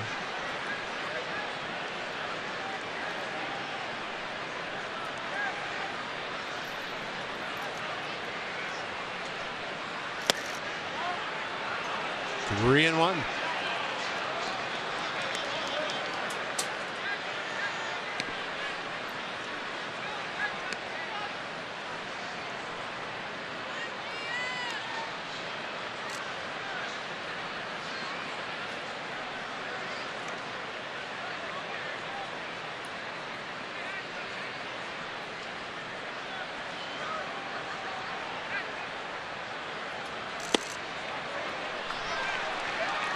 That's Gio's second walk of the night.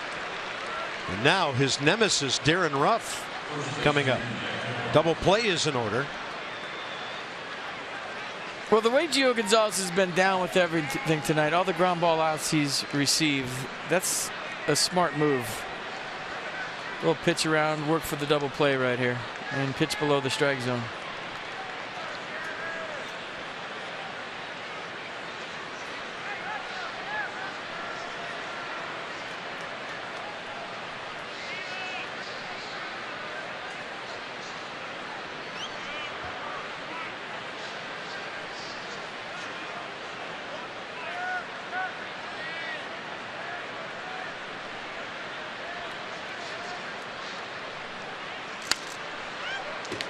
That breaking ball way inside. Ruff couldn't hit it fair.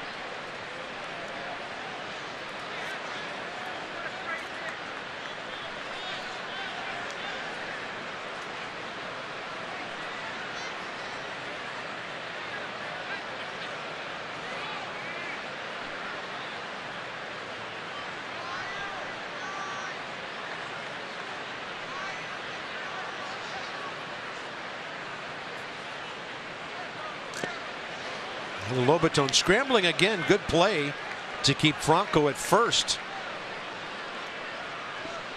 Yeah, and Odubel Herrera at third in a scoreless game. This ball was not an easy block for Jose Lobaton to keep this a 0-0 game. Watch him scrambling over here on the spiked curveball. Wow. Maybe fastball. What a pick.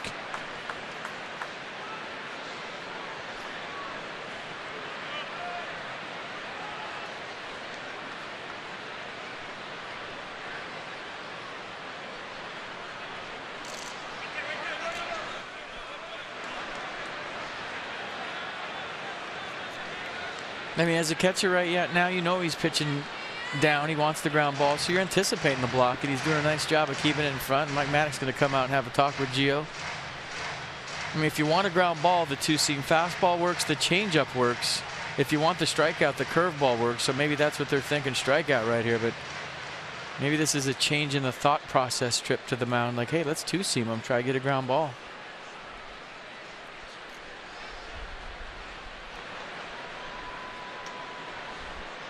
Good eye contact, huh? Yeah, looking him straight in the eyes. So as the 30 seconds has already expired, Will Little out to break it up.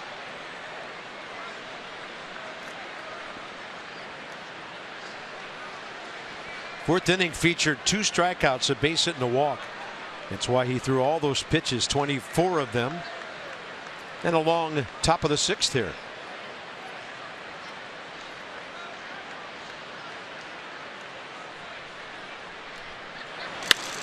And Ruff hits one high in the air to left center.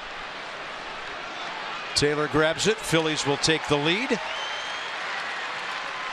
And Darren Ruff has his 3rd RBI of the year, his 10th career against Gio Gonzalez.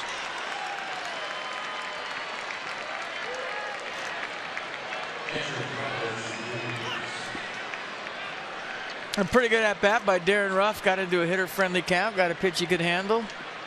And hit it way deep enough to score Odubel Herrera and make it 1-0 Phils.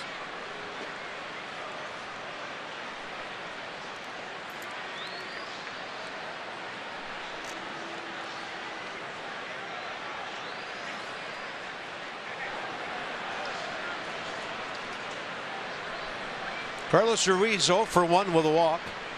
A fly ball to right. And a hot shot to short. Espinosa to Murphy, inning over.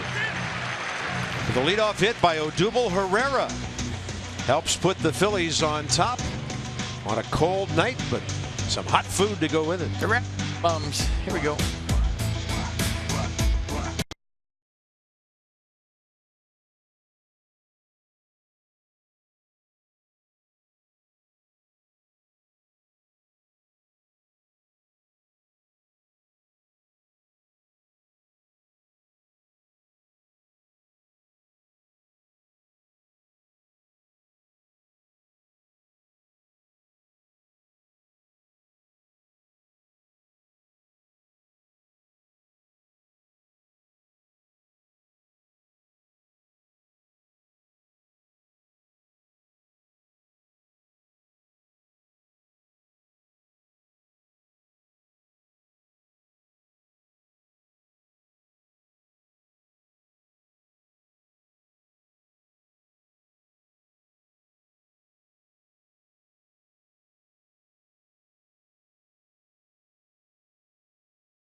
The National League, who seems to be fairly comfortable against Gio Gonzalez. Long fly ball for the sacrifice fly.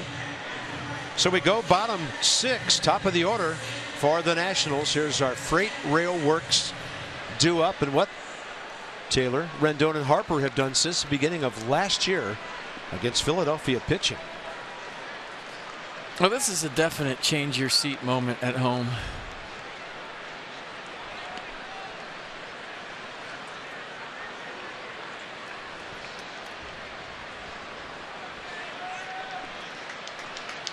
.67 pitches, 45 strikes for Jeremy Hellickson. Taylor jammed. Sounded like a busted bat. Hernandez 1 out. Let's go down and check in with Dan. Michael A. Taylor filling in center field the last couple weeks for Ben Revere. Injured that oblique on opening day. Revere, some good news today. He heads out on a rehab assignment. Will start off at AAA Syracuse. Syracuse is off today, so no games for Revere, but the Nationals will ease him in slowly. Revere said yesterday that he was pain-free in that oblique. Still need to kind of take it carefully with those things because you're not always over the hump as soon as you stop feeling the pain. They hope to maybe have him in Chicago when we're there next week. Man, that would be great. And FP, our resident weatherman, has told me the weather is supposed to be nice in Chicago next week. Not always the case. Late April, early May. Highs in the 60s, lows in the 50s. And only one night game out of the 4 days there. Remember opening day in 2012? Yeah, it'll be 50 for opening day. Oh, no. Felt like 30.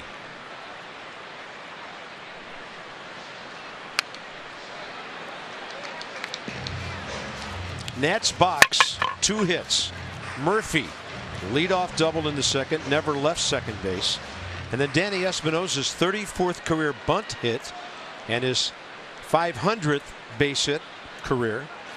Last inning. That's it. Harper a walk. Espinosa a walk.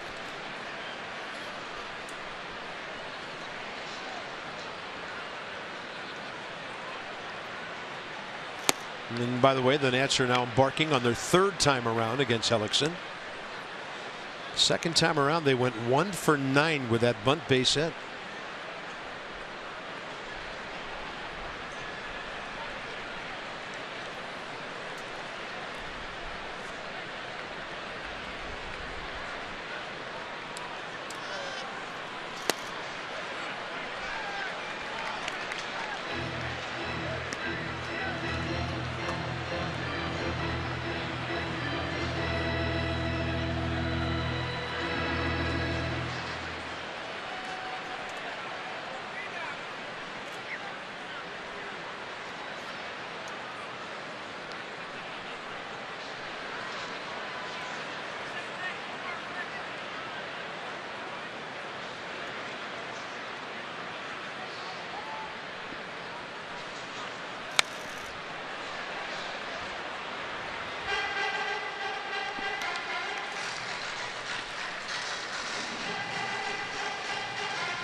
That first time through the lineup's impressive when you think about his last start against the Nats, where they had 6 hits out of 9 hitters in the first inning. Breaking ball, Rendon waited for it, and that is a rocket right at Tyler Goodell. Well, if that was a little bit higher, it would have been a home run. It would have been $250 to Children's National Health System for every home run a Nats player hits this season. They'll give you $250, so keep them coming. It's for a wonderful cause. Lexus, the pursuit of perfection. Can't hit a ball any better than that. Harper a walk, a steal, and a swinging strikeout. That was leading off the 4th.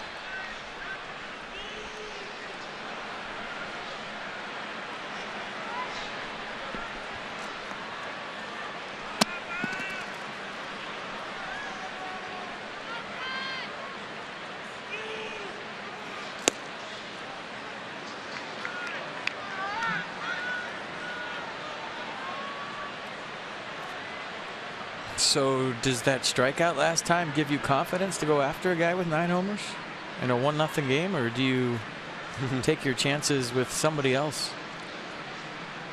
Staying away. Gets enough comeback on that slider to grab the outside edge.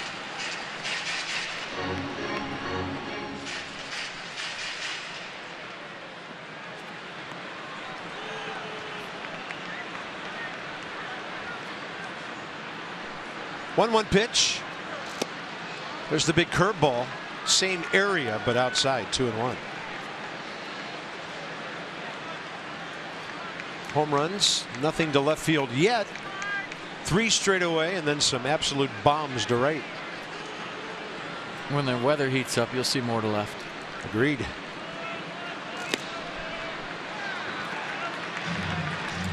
Hellickson has thrown Ryan Zimmerman some of his nastiest pitches of the night.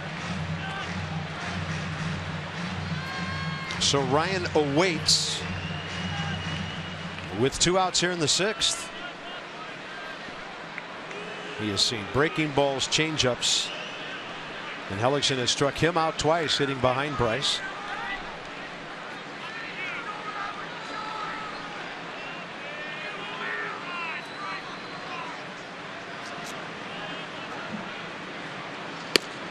Five walks in the series by Phillies pitching.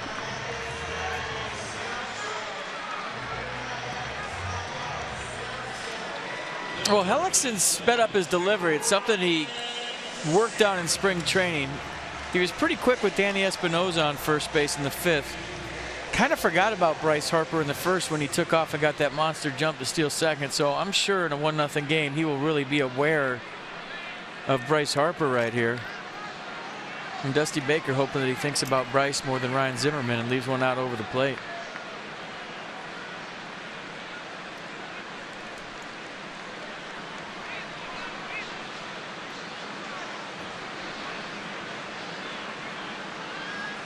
Harper jumped off the bag and then held.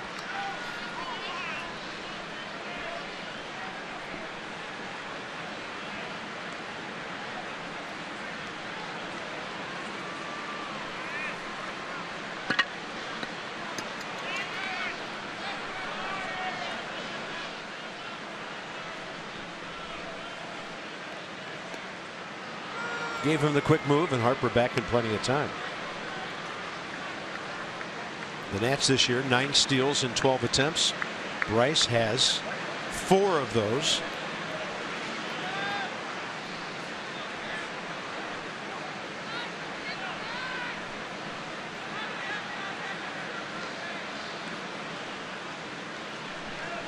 Zimmerman nearly hit by that ball. Ruiz just assumed Harper was running, and he came up throwing and then choked it off.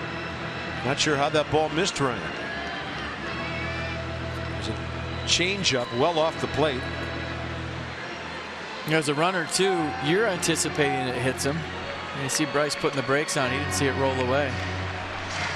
Still 2-0 to a dangerous hitter.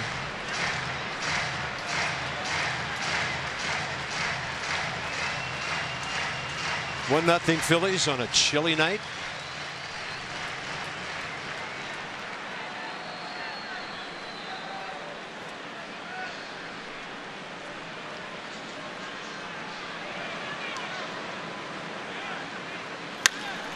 This one high in the air, right field line. Peter Borges is there. It's a fair ball when he makes the catch, and the Nats frustrated by Hellickson again. 2 hits all night, and they've now stranded 4 runners.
Blackout and other restrictions apply, but visit MLB.tv for details on The #1 live streaming sports service. Everything you come to expect. Every out-of-market game live in HD. It includes a free subscription to At Bat Premium, the #1 app for live baseball. So MLB.TV Premium, the #1 live streaming sports service. Here's Cesar Hernandez, top of the 7th. Did you just read that promo backwards to change things up? Yes, I did. noticed that. Good job. I love it. That was harder to unscramble than Worth. No, that was solid. I like where your head's at right now. Look out. Did you just give it away, by the way? Look at this. The bat is dangling in the screen. And that is a new part of the screen over there. I believe. If not, it's real close to it. And thank goodness that didn't helicopter into the seats. It's fine. It's not going to hurt anybody. It's not dangerous a bit. Not now. That spear dangling from the net is not dangerous at all. Play on. Nothing to see here.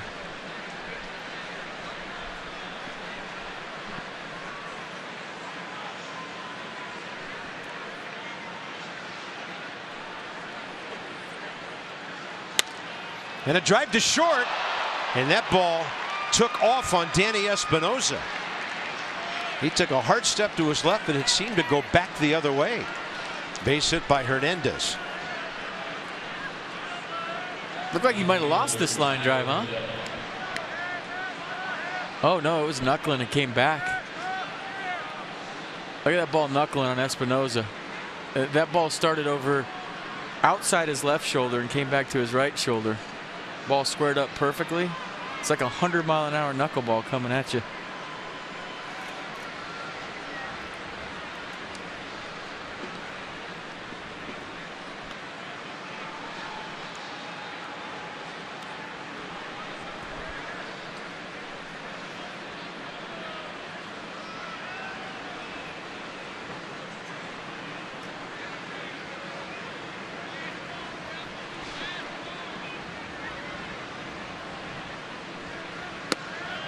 Fastball up and away to Tyler Goodell. He has lined out.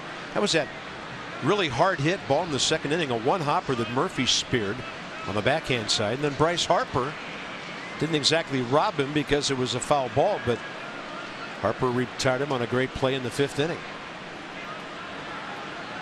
Phillies have out hit the Nats 4-2 now. Goodell, the #7 hitter.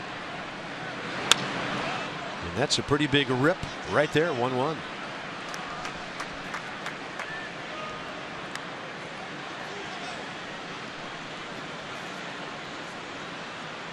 I think just beyond that is where the old screen ended, and then the new screen extends over the dugout. So the old screen would have stopped that one, but it was close to the end of where that thing ended. What do you think? Bats grow on screens? If you look, there's a little slice in the handle, and that's where. Yeah, lodged right in there. That's where it lodged right in. 1-1 with nobody out.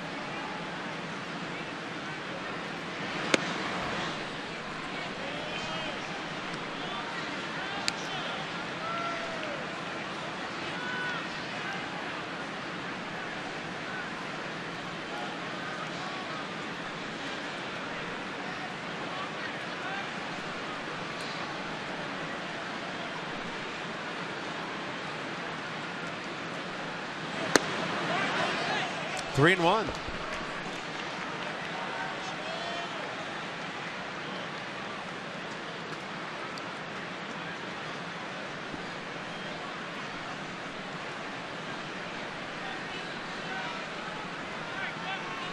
Pitcher on deck.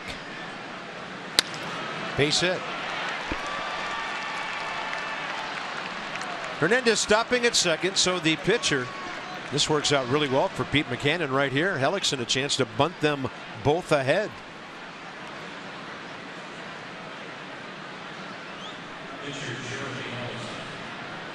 Sammy Solis just called up today. back in the big leagues and warming here in the top of the 7th. Maybe for Odubel Herrera. We'll see how this goes. Gio's at 94 unofficially on his pitch count.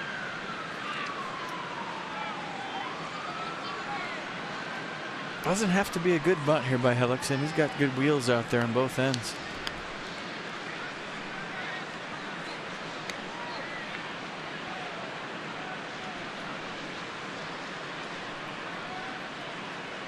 Oh for 2 tonight, 2 for 7 on the year with 1 sacrifice. Rendon and Zimmerman pinching way in. Espinosa prepared to go to the bag at third, and the ball fouled.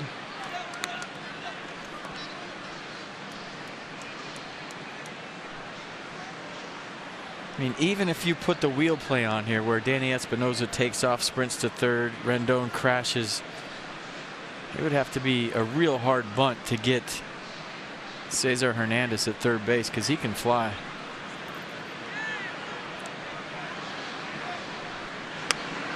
And a bunt. It checks up, so there's no play at third. Zimmerman throws a lollipop to first, and it's caught by Murphy on a hop. So 3-4 on the sacrifice. So kind of a fake wheel play, trying to get a bunt into the defense. Espinosa just takes off right here to try to get Hellickson to bunt into the defense, and then Ryan was thinking about third, and then Hellickson, if he was running 3/4, would have beat that.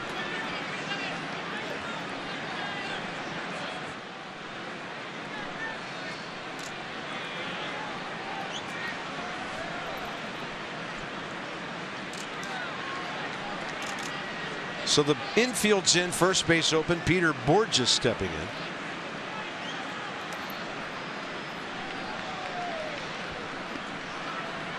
Well, the Nats just not hitting Philly pitching much in this series. So this is a huge play right here. Heads up for a squeeze too. Yeah, Borges can run, he can bunt. Safety squeeze. Hernandez was not cruising down the line full speed, but he was down there. And Rendon was coming with him. Pete McCann likes to play.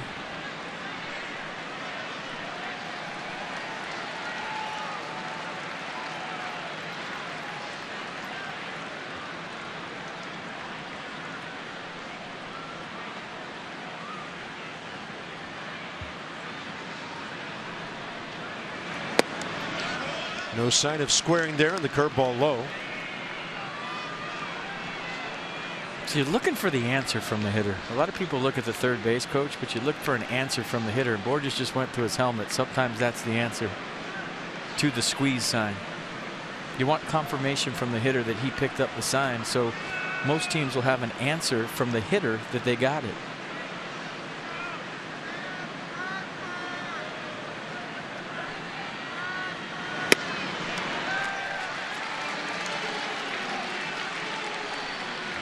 Nissan will track, strike 2, 90 away.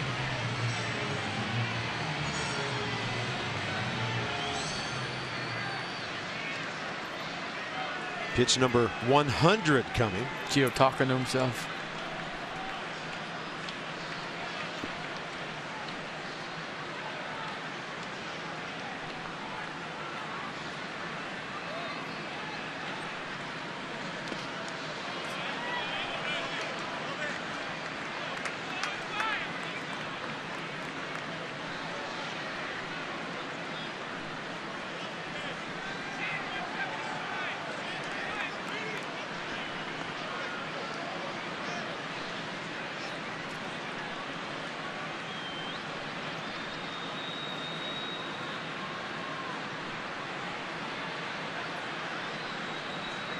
A huge pitch coming. It doesn't look like Hellickson feels like giving up too many runs tonight. So Gio Gonzalez trying to limit the damage here. He needs to strike out in a big way.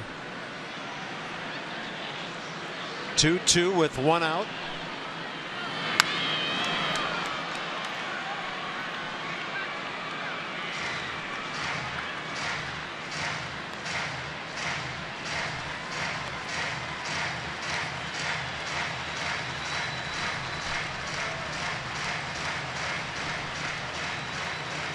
There's a guy who's been a whole lot of trouble in this series, Odubel Herrera.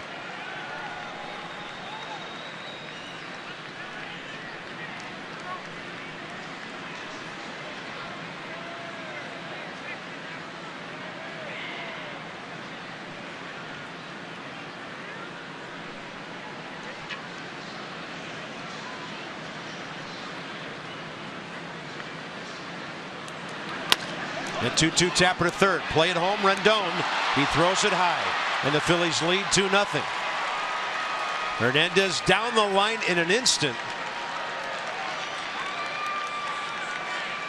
And now runners at first and third with one out. Well, that's the contact play worked to perfection by the Phillies. And you watch Hernandez working hard the whole time down there. Look at the jump he gets. As soon as he sees that ball off the dirt, he's taken off, and that caused Rendon to rush the throw. So you see the underhand throw by Rendon, not close because of the speed of Hernandez and the jump that he got at third base. He's looking for down angle off the bat. As soon as he saw that ball come off the bat into the dirt, he was off.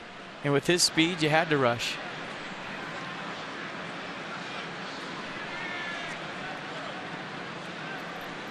That's why you run the contact play. It puts pressure on the defense.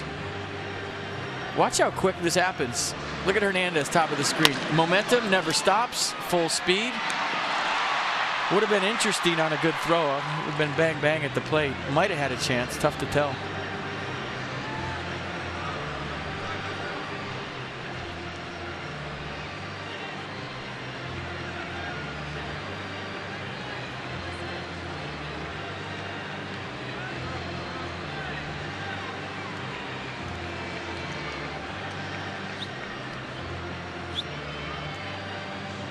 So fielder's choice RBI.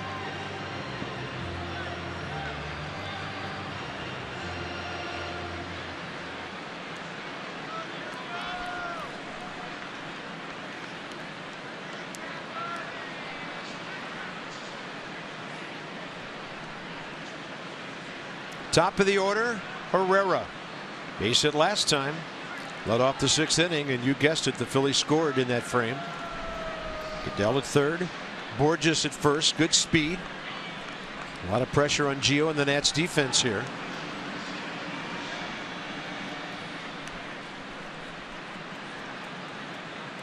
They just put an error for the Nationals up on the board.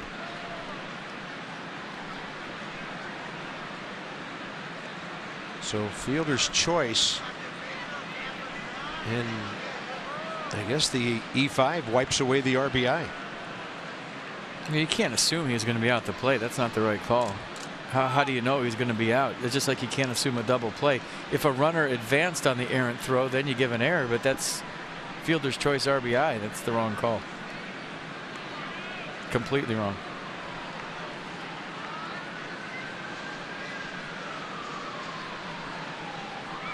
Yeah, fielder's choice. You can't assume that a good throw. I mean, I watch a replay 3 times and you don't know if a good throw is going to get him. I mean, it might have, yeah, but I you don't can't think the assume fielder's choice call assumes it. I think the error call assumes the runner should have been out at home. So, you know, I had it written down fielder's choice RBI, and then they threw in the error, which is a bit confusing. I mean, that's one of the faster guys in the league coming down the third base line there. He'll change that.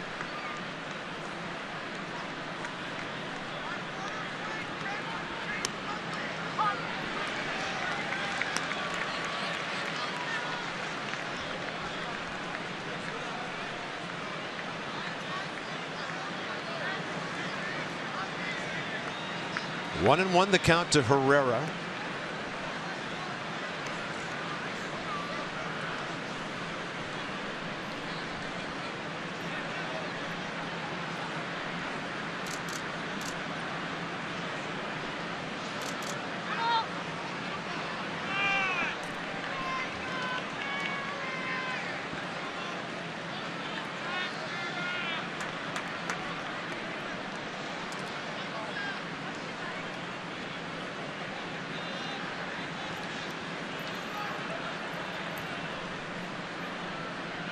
And a 1-1 pitch.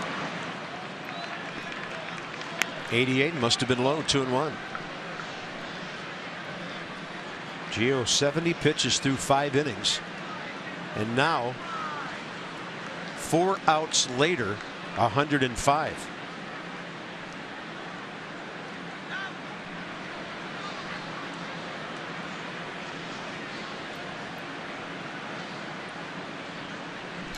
Nets need a one-hopper at somebody or a line drive to get a double play here. And that's ball 3 to one of the most walked batters in baseball in the first 3 weeks of the season.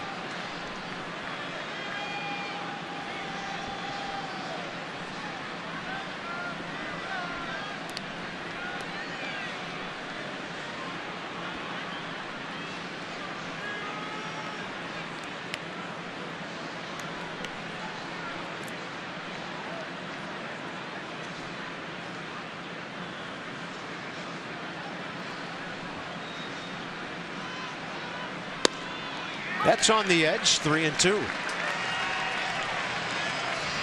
Oh, definite start the runner moment for Pete McCannon here. 3-2-1 out. Got a guy that makes a lot of contact at the plate. Good runner at first. Stay out of the double play and make it 3-0. See if the Nats decide to throw through on board. Just if you got to strike them out, throw them out situation.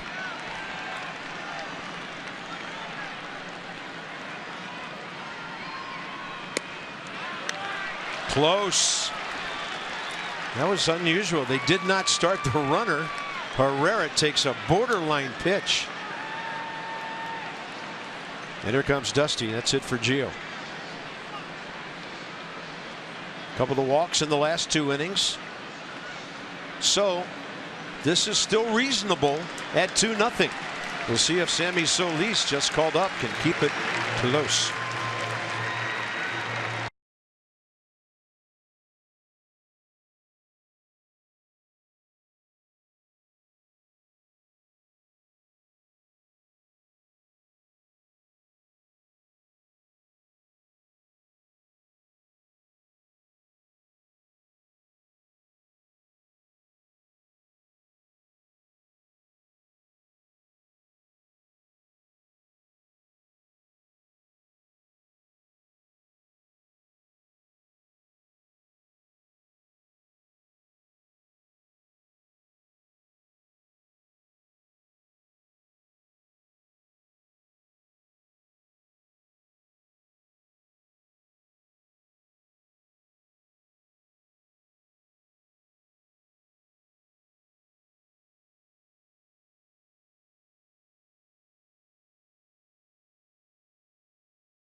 The Nets defenses are cricket, something to smile about tonight. Daniel Murphy, fantastic play on Tyler Goodell in the second. Backhand stop, a wicked short hopper. And then Goodell batting, leading off the 5th inning, and here comes Bryce. The catch, the slide, and safely getting himself up against the barrier. And robbing a homer in cricket. And then Gio's done after 108 pitches, 62 strikes, with 38 of those pitches in the last inning and a third. So here's Sammy Solis against Freddie Galvis. And Galvis skies one out of play, right side up there hacking with the bases loaded, 1 out.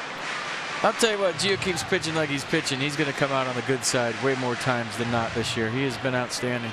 Yeah, last 2 games, the Nats have hardly gotten him any offensive support.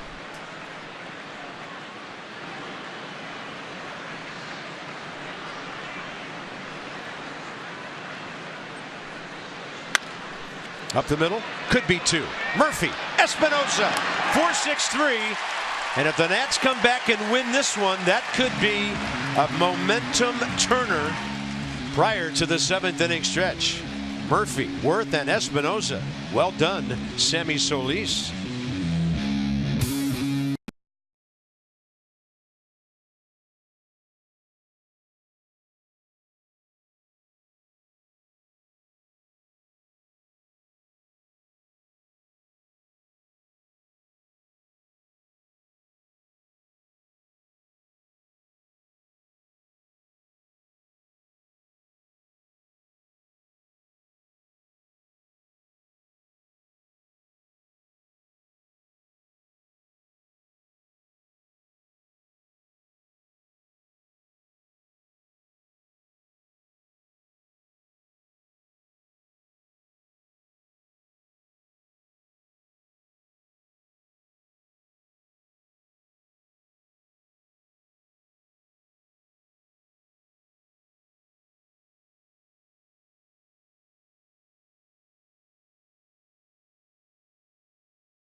On Masson, brought to you by American Standard Heating and Air.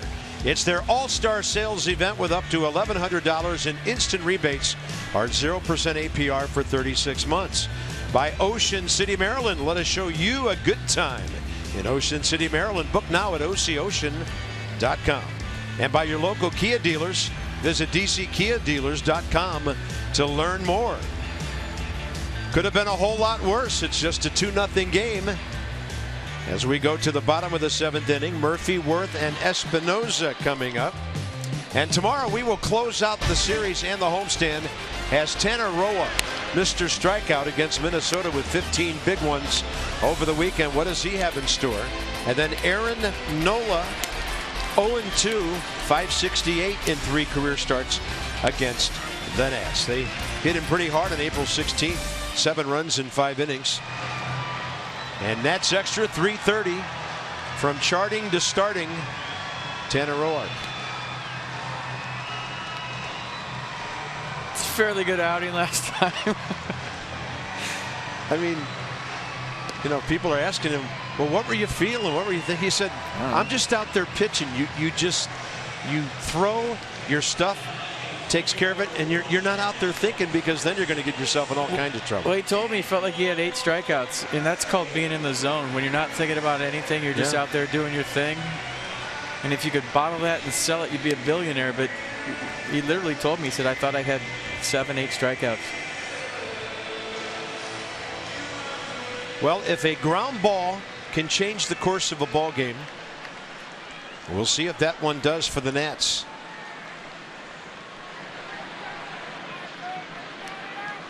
Murphy 1 for 2, Worth 0 for 2, Espinoza 1 for 1, walk, bunt, base hit here, bottom 7. Hellickson 83 pitches, 53 strikes. Phillies aren't getting their bullpen busy. Righty lefty, double barrel action. We'll show you in a moment. That's a line mover inning. Just figure out a way to get that line moving. Dalier, Hinojosa, the right-hander, Elvis Arrojo, the left-hander, and Murphy hits that ball pretty well. But a lot of teams come into Nationals Park and they play their left fielder over 100 feet off the left field line. Potomac Nationals are home right now until the 1st of May. Check out ticket information, 703-590-2311 or PotomacNationals.com. Here's Worth.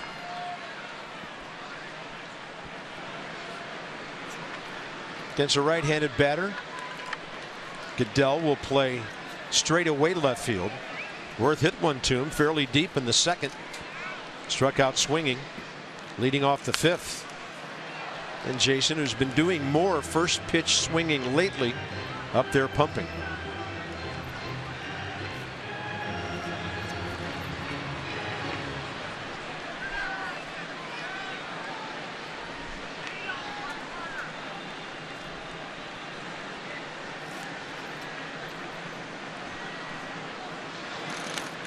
Gio goes 6 1/3, 5 hits, 2 runs, 3 walks, a strikeout. And because of that error call, probably only 1 earned run, unless or until they change that.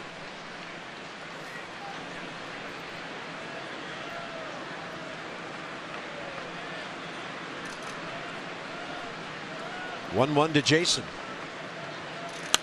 Got a fastball late for it.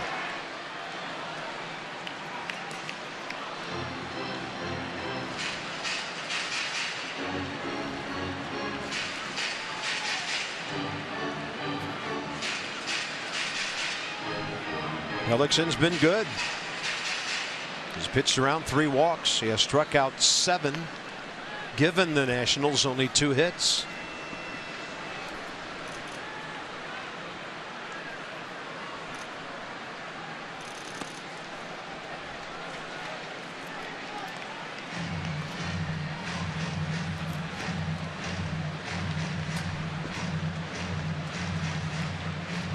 By the way, you just earned your whole paycheck tonight saying the Phillies pitchers in the bullpen right now.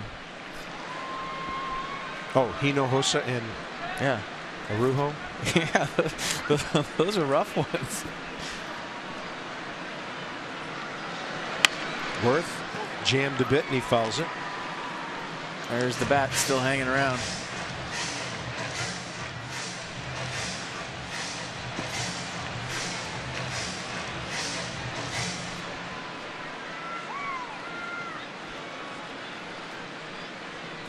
And the promo backwards too, sorry.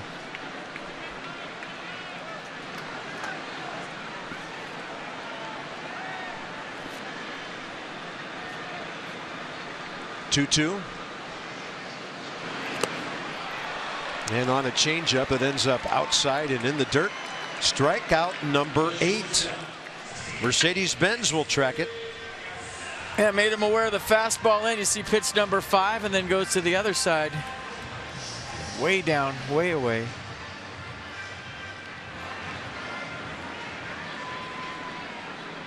I'm guessing that he was coming back in there.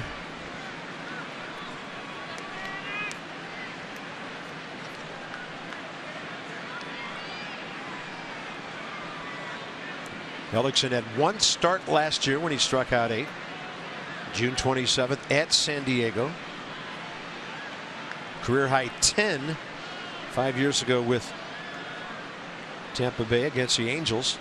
He's had a couple of 9 strikeout games. Espinosa launches one deep center. Herrera feeling for room, and he's got it. He reached out to touch the wall, and it just wasn't there.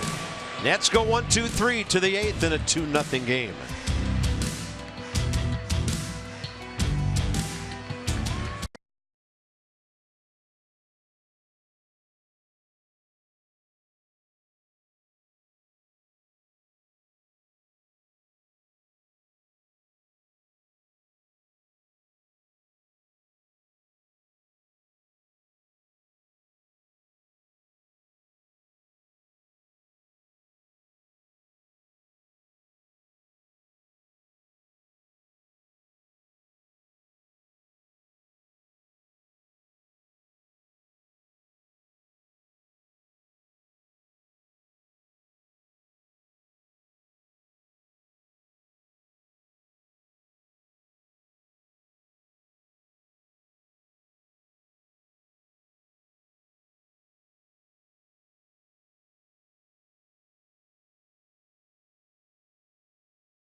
And may not be reproduced or retransmitted in any form.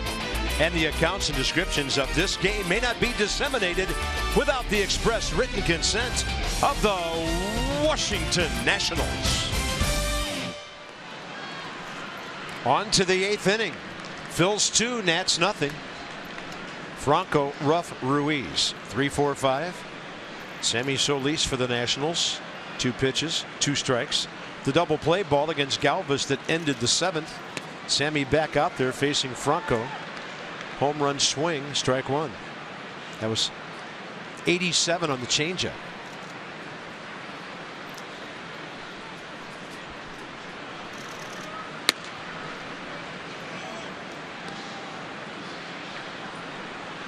Michael Franco, one of those, Michael Franco, one of their building blocks, 23 years of age. It's one out to right for Bryce Harper. It's coming back to him off the bat of the right-hander. More on Sammy Solis from Dan Coco. Bob, this is Solis' second full season as a reliever after being a starter previously in his career. He told me today he feels a lot more acclimated to a relief role now this year. Warms up a lot quicker than he used to, and he's also gotten used to his fastball, which plays up out of the bullpen, 93 to 96 as compared to 91, 94 as a starter. He says he harnesses it a little better now this year. just has an idea of how to control that amped up heater that does sit 95, 96 now. Yeah, not a bad weapon to have. He's made 38 career minor league starts. 18 games for the Nats last year. 3.38 the ERA. 17 strikeouts in 21 innings. Facing Darren Ruff. I mean, your second go around, you know what to expect. You're not all caught up in this is the big leagues. You know your stuff plays from the first time around, so you know he's gonna have to get some big outs coming up on this road trip, and you like what you're seeing right here. 95 going right after guys.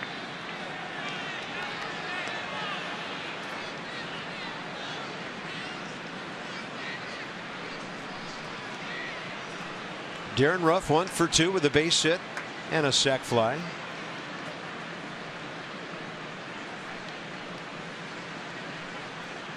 Target in. That means heater. Nice job of jamming the big strong right-hander.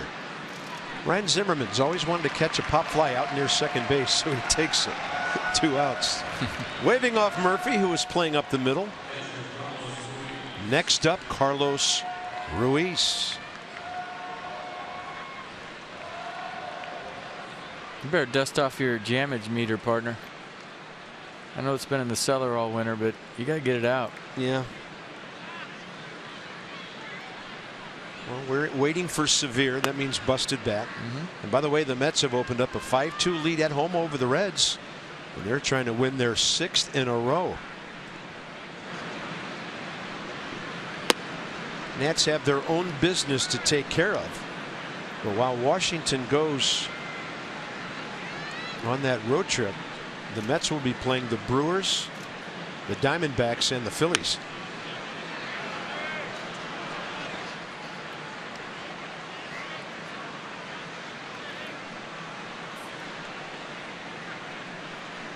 Hold on. Grab the wrong media guide there. The Mets will be playing the Giants, the Braves, and the Padres. And then heading out to LA and San Francisco. That ball, a long ball into the right field corner. And that's out of play.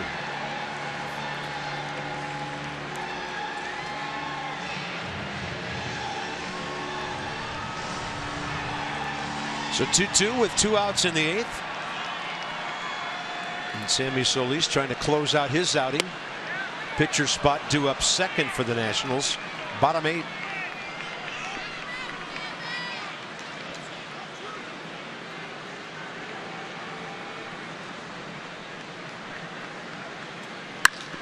And that ball hit a ton to left by Carlos Ruiz. He homered against the Nats in Philadelphia. That's his 3rd of the year. And it's 3-0 Phils.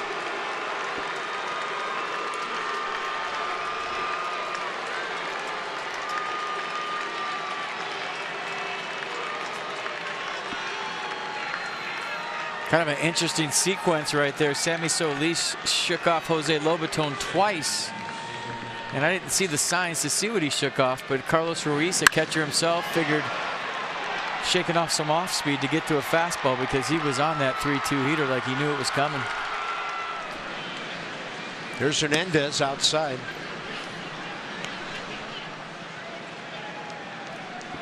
Phillies have out-homered the Nats in the series, 2-0.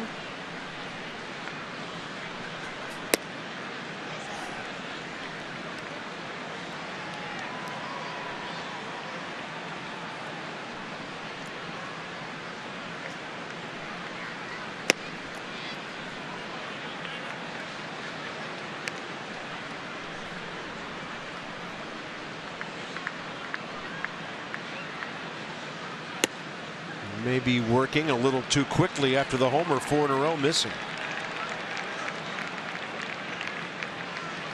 That'll bring in Tyler Goodell.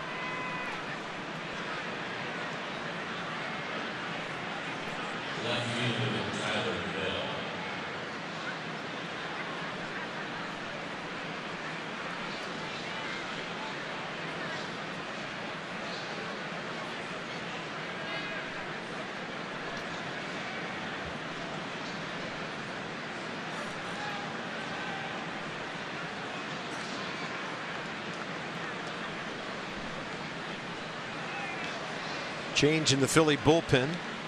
Pitcher due up next, a pinch hitter if it gets that far.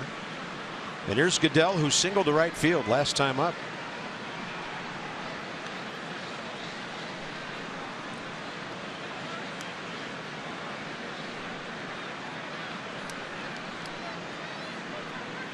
Andres Blanco.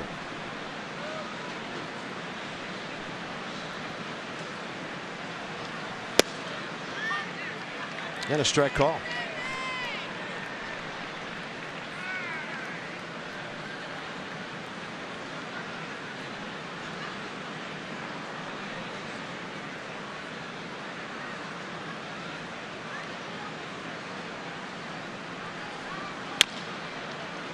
Fair ball to Rendon. Anthony rid of it in a hurry. Phillies pick up a big run in the 8th on the 2-out solo by Carlos Ruiz.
Time brought to you by Miller Lite. So the contact play for the Phillies with Peter Borges hitting works to perfection. Watch Cesar Hernandez coming down the line.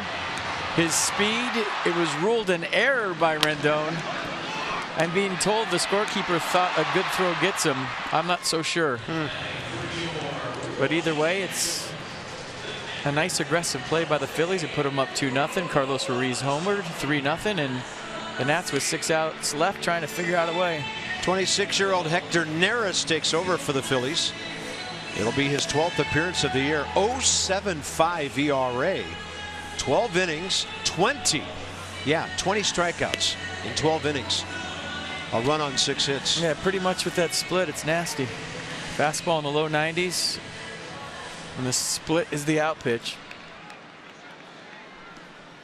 Stephen Drew on deck circle. And there was a time in the past when an angry hitter might call the press box, or somebody from the ball club called the press box after the game and be pretty upset their guy didn't get an RBI in a play like that, and they would be justified.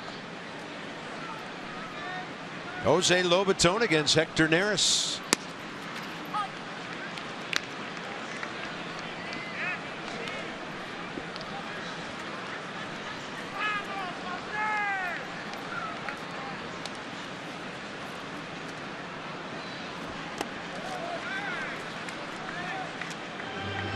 Jose 0 for 2 against this right-hander. Neris pitched a scoreless 8th inning here last night on a walk and 2 strikeouts, and he struck out Jose swinging for the last out of that inning. You can see his hand coming off the ball. Split action. Well, it's easy to say up here and hard to do down there, but anything that comes out of his hand low, it's going to be out of the zone. So if you see it anywhere around your knees out of his hand,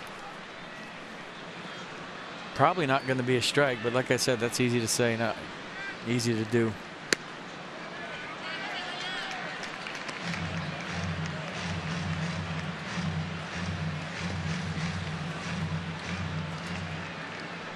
Pretty good 7 innings by Hellickson. Real good. No runs, 2 hits.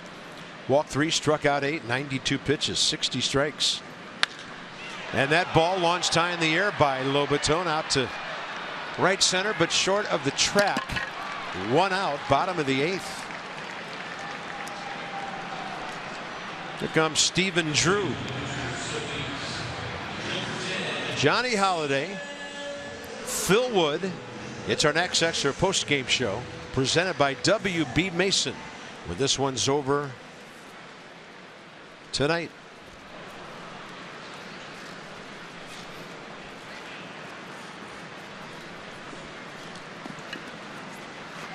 Drew is a pinch hitter, 0 for 4. Overall with the Nats, 3 for 20. 2 singles, a home run. Told Johnny Holiday in his pregame interview tonight, first season he's really had to deal with fitting into this kind of role on any of his ball clubs. Longtime Diamondback, couple of years with the Yankees.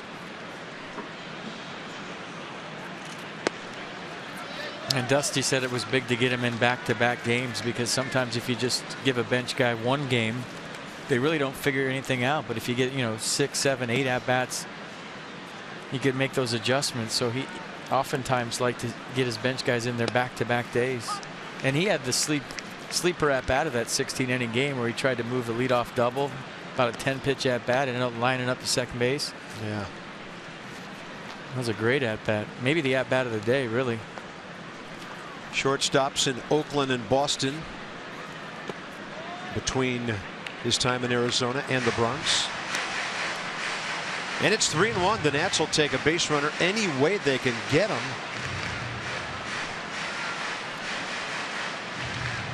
Drew 0 for 1 career against Neris with Taylor on deck here in the 8th. This is out of play off to the left side.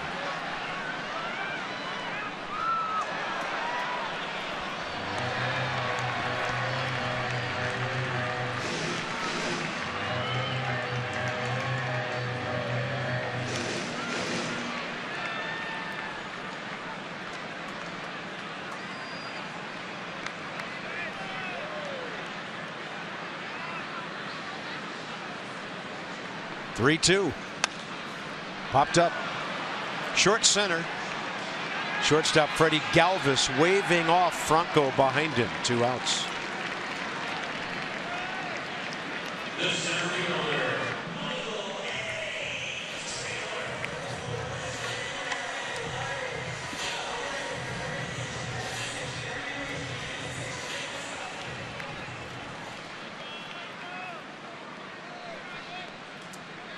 Up to Michael A. Taylor to start a 2-out rally here.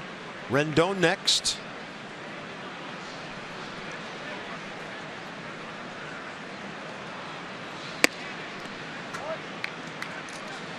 Strikeout, ground ball, pop up tonight.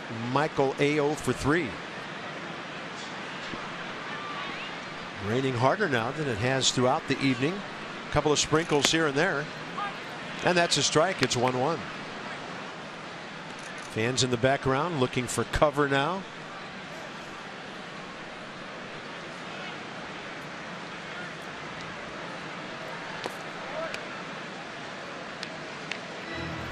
My radar is wrong because it shows nothing over us. So that rain you're seeing is an optical illusion. It's not really there. It's not raining.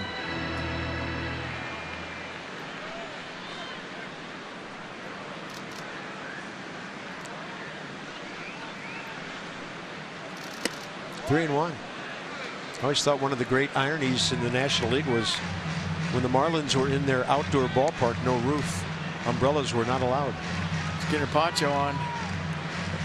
Or he's getting his poncho on. Couldn't see umbrellas blocking, scuffling. 3-1. I have a video I can show you.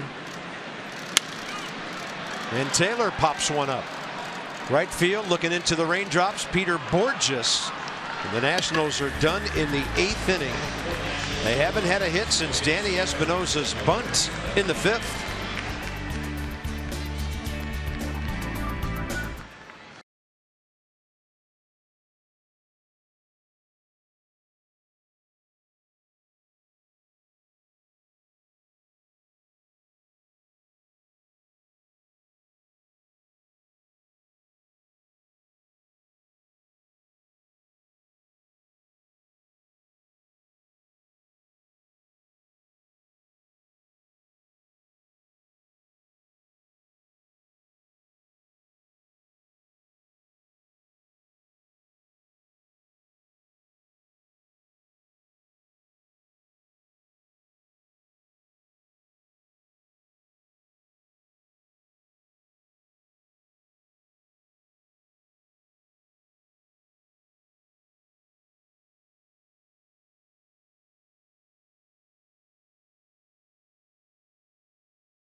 in the driver's seat, and right from the get-go, Jeremy Hellickson in the driver's seat.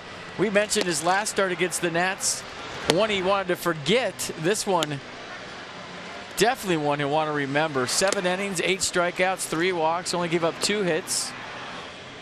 Through 92 pitches, 60 for strikes. So a nice night for the Phillies right-hander here against the Nats. Blake Treinen takes over for the Nationals here.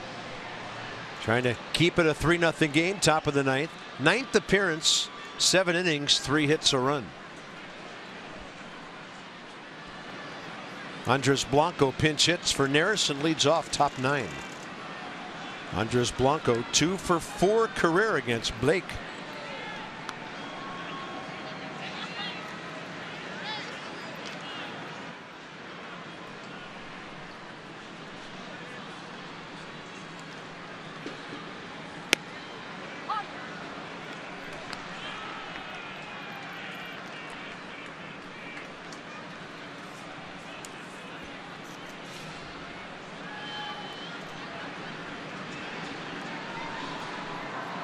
Target in.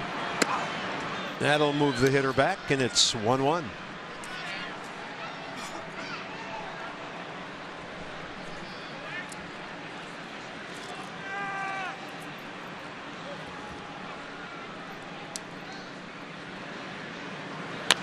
There's that good sinker. Just look at the velocity. When it's 94, 95, it's sinking all over the place. If it's a little harder than that, it has a tendency to flatten out. So first 3 sinkers, tons of movement, but they were all mid-90s. Yeah. So much action. He threw it down and into the left-hander, but that can be nasty too. How the lefties like the ball down there. That was a changeup.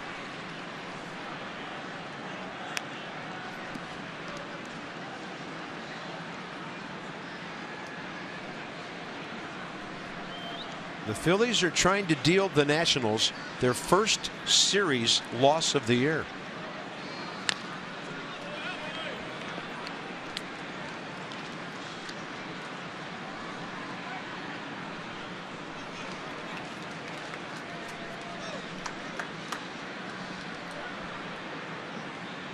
So important to keep us a 3-run game with the heart of the Nats order coming up in the bottom of the 9th. This one's not over. Genmar Gomez warming. There's the slider by Treinen. And it looked like Blanco getting confirmation as he walked by Will Little that it was indeed a strike. 1 down, 9th inning. Peter Borges and then Odubel Herrera.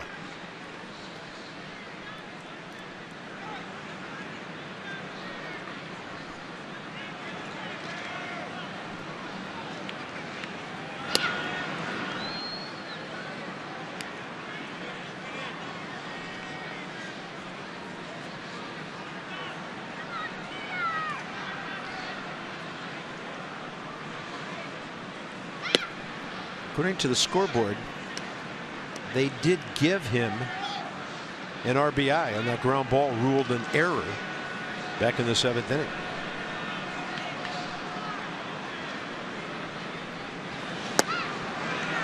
Well, Blake's got some kind of sinker going tonight.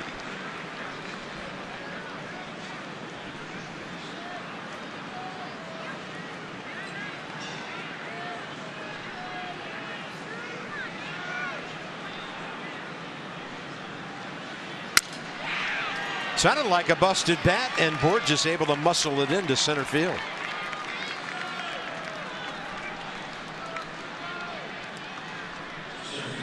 Phillies have out-hit the Nats now 7-2. There's Genmar Gomez, who saved the ball game last night.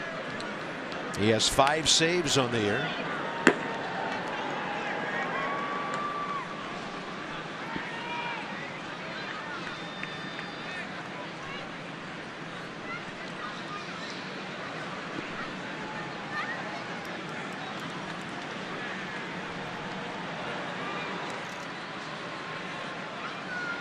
Top of the order, Herrera.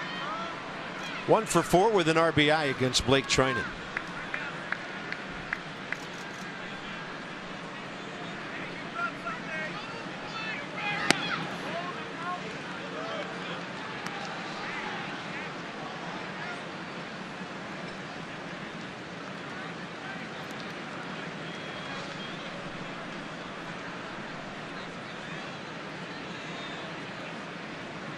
You'd think Borges is going to go somewhere in this sequence, right? Why not? Up by 3. Yeah. He's got a lean going. Time called on a hold by Trinan.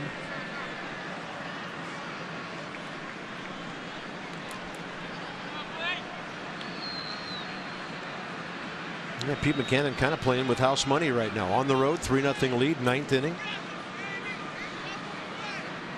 That could be a big run for them to pick up. Swing and a miss as Herrera got himself a little out of control there, and the count's even. But you talk about that sinker at 95, very little reaction time. Well, watch the movement. I mean, that's like a left-handed slider at 95. That's just wow.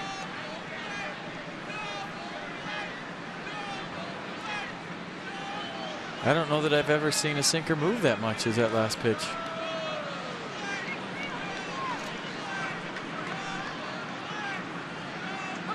Time given.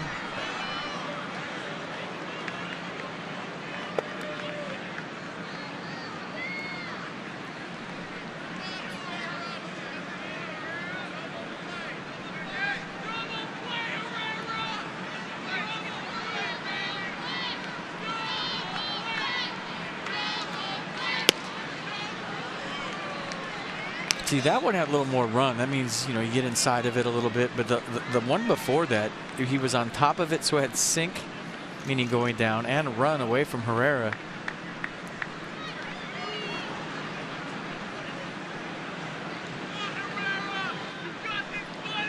I'd like to see where that one started and where it ended. I think it started right down the middle and ended up maybe hitting a right-handed hitter.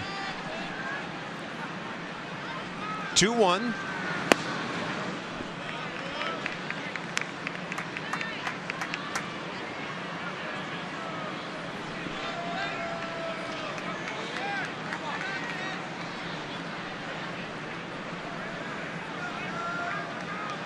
Three nothing Phils. Ballpark quiet. In terms of long innings, the Phillies have had time of possession tonight. 6th inning, 7th inning, and now here in the 9th. Nats defense out there for a long time. 3-1 pitch, runner goes. Ball 4.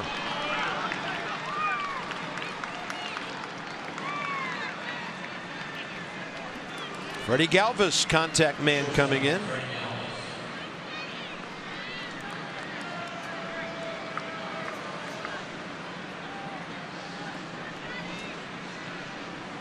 Blake Trinan has retired him. All 4 times they faced each other.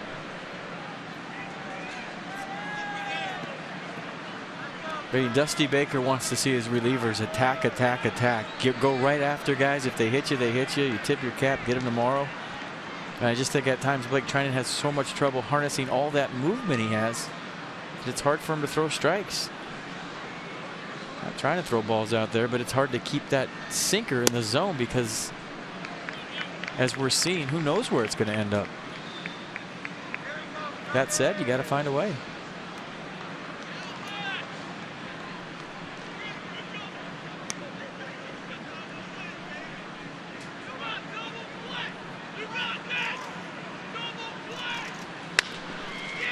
To Zimmerman, to short, and back. Got them both. 3-6-3. Bang bang play at first base. Freddie Galvis has hit into a double play his last 2 times up. Phillies, I'm sure, at least going to take a look at this and decide whether or not if it's worthy of challenge. Pretty close.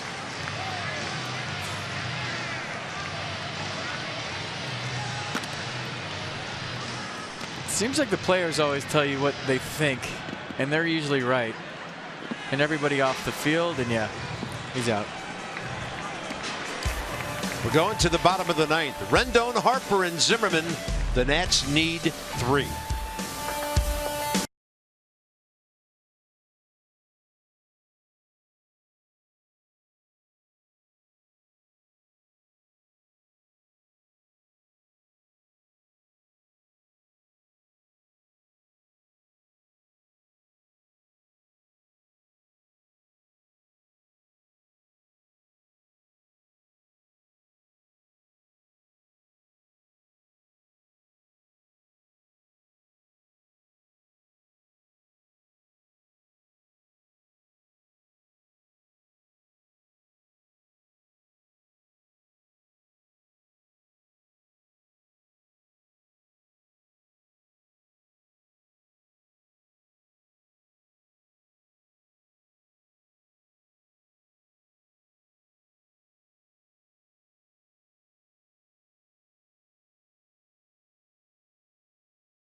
Here at Nationals Park, and the Nationals, besides looking for their first run of the ball game tonight to avoid the shutout, looking for only their third base hit. Johnny Holliday and Phil Wood, we're going to have our Nets Extra post game coming up in just a few minutes. And Hellickson picked a heck of a night to pitch his best game of the year, huh? Well, he's been terrific. I mean, a lot of sink on his fastball and pretty good command. Not a real high pitch count. It's gone his way. The Phillies have scored, the Nats have not. So the Nationals have one more shot at pulling this thing out. They need 4 to win. They need 3 to tie to send it to extra. And if anybody can do it, the guys upstairs can. That would be Bob and FP. All right, thank you, Johnny. Thank you, Phil. Let's go inside some numbers. First of all, talk about some late game situations. It's all brought to you by Jeep. 7th inning or later for Anthony Rendon, Bryce Harper, and Ryan Zimmerman. Ryan can't hit a walk-off tonight, at least in this inning he can't. But we'll see if somehow these guys can combine and get this thing tied up. Got the rally hats on, and if that's rally coffee, their parents are in trouble tonight. They're going to be climbing the walls around midnight. Probably some non-caffeinated hot chocolate. Here's Genmar Gomez. Gave up a hit last night to Rendon in the 9th inning, but got the other 3 batters, including Harper, to end the game. And that's a slider way up and in. So Anthony Rendon, 2 for 5 career against the Phillies closer, seeking his 6th save. Tonight, Anthony 0 for 3. Hit the daylights out of it last time to Tyler Goodell, who again plays him way off the line in front of the left field bullpen. Probably taking a strike right here down by 3. Trying to get some base runners on.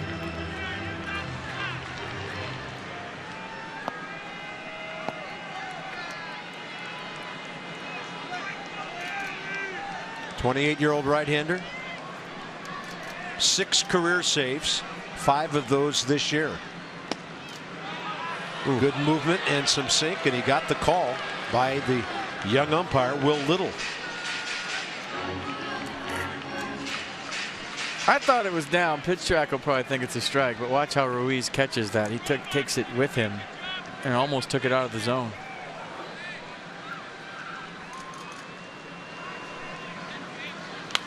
And a pitch elevated a bit off to the right it goes. Well, the Nats need to rally, or at the end of the night their lead over the Mets could be 1 game.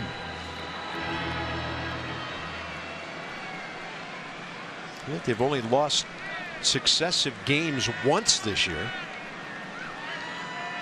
Bryce waiting, Harper on deck, and Zimmerman in the hole. 2-2 now. Rendon late and a fly ball to right. All right, these two guys have faced each other a couple times. April 17th was the first time. It was the top of the 10th inning, and Bryce thought he put his ball club ahead for good. The Phillies would come back and win at the bottom of the 10th, but that was their first meeting. Then they met again last night. Dusty Baker got his star up to the plate, and he grounded out to Maikel Franco to end the game. So round 3, here we go. Ground ball to shortstop's a hit, I know that. Yeah, slow enough, it's a double. Harper will serve one to left, but it's going to carry because he hit it well, and Goodell is there for the 2nd out. He's trying to hit that hole.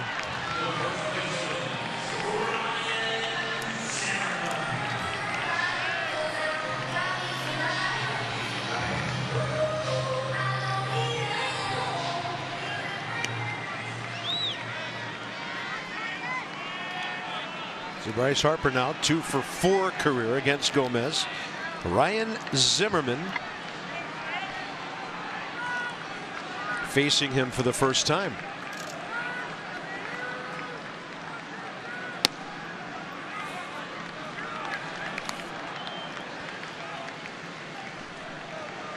The Nationals have not been shut out this year.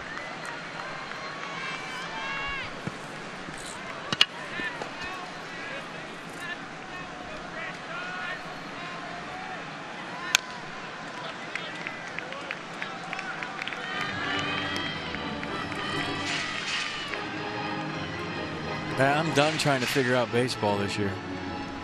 Tanner Roark striking out 15 the other day, then a 16-inning game that's tied on a bunt by a relief pitcher, and then tonight a guy they handled in Philadelphia was awesome tonight, and Jeremy Hellickson. He sure was.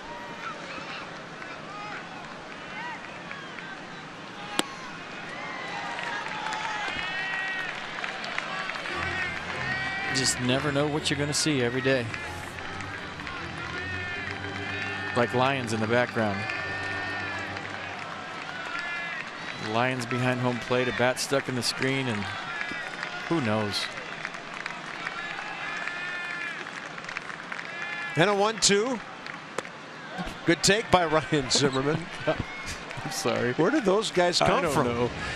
It's a good thing they weren't there the whole game, or else They're from Detroit? No way I could have finished.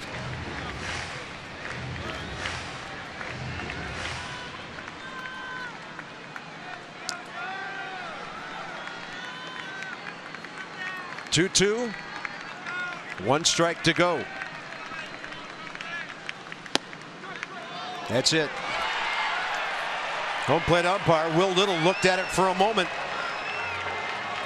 And in nearly 3 hours, the Phillies beat the Nats. They win the series, and they'll be looking for a sweep against Tanner Roark tomorrow. What a turn of events over these 2 ball games. 2 hours and 59 minutes to play it. The Nats drop it 3-0, shut out for the first time this year. It's a matinee, well, sort of a late one tomorrow. 4:05 first pitch. Game 3. Nats Extra 3:30. This has been a presentation of Masson and from the ballpark. So long for just a while.